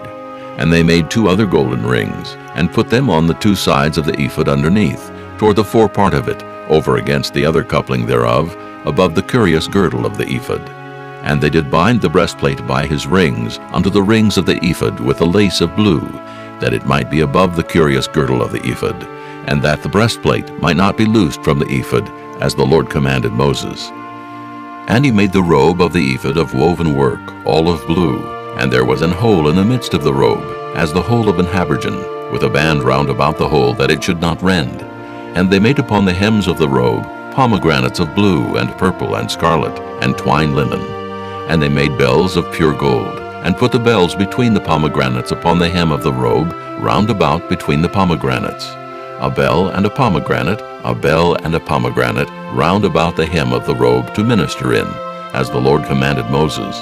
And they made coats of fine linen of woven work for Aaron and for his sons, and a mitre of fine linen, and goodly bonnets of fine linen, and linen breeches of fine twined linen, and a girdle of fine twined linen, and blue and purple and scarlet, of needlework, as the Lord commanded Moses. And they made the plate of the holy crown of pure gold, and wrote upon it a writing, like to the engravings of a signet, Holiness to the Lord. And they tied unto it a lace of blue to fasten it on high upon the mitre, as the Lord commanded Moses. Thus was all the work of the tabernacle of the tent of the congregation finished. And the children of Israel did according to all that the Lord commanded Moses, so did they.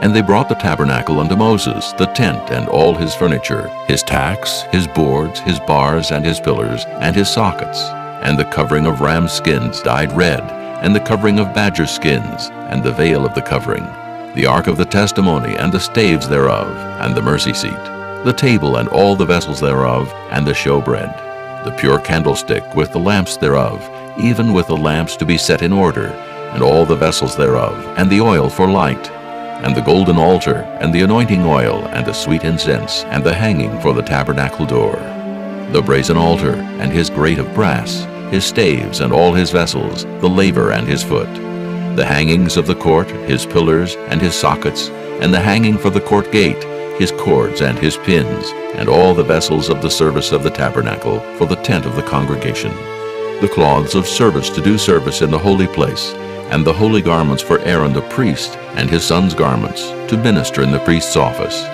According to all that the Lord commanded Moses, so the children of Israel made all the work. And Moses did look upon all the work, and behold, they had done it as the Lord had commanded. Even so had they done it, and Moses blessed them.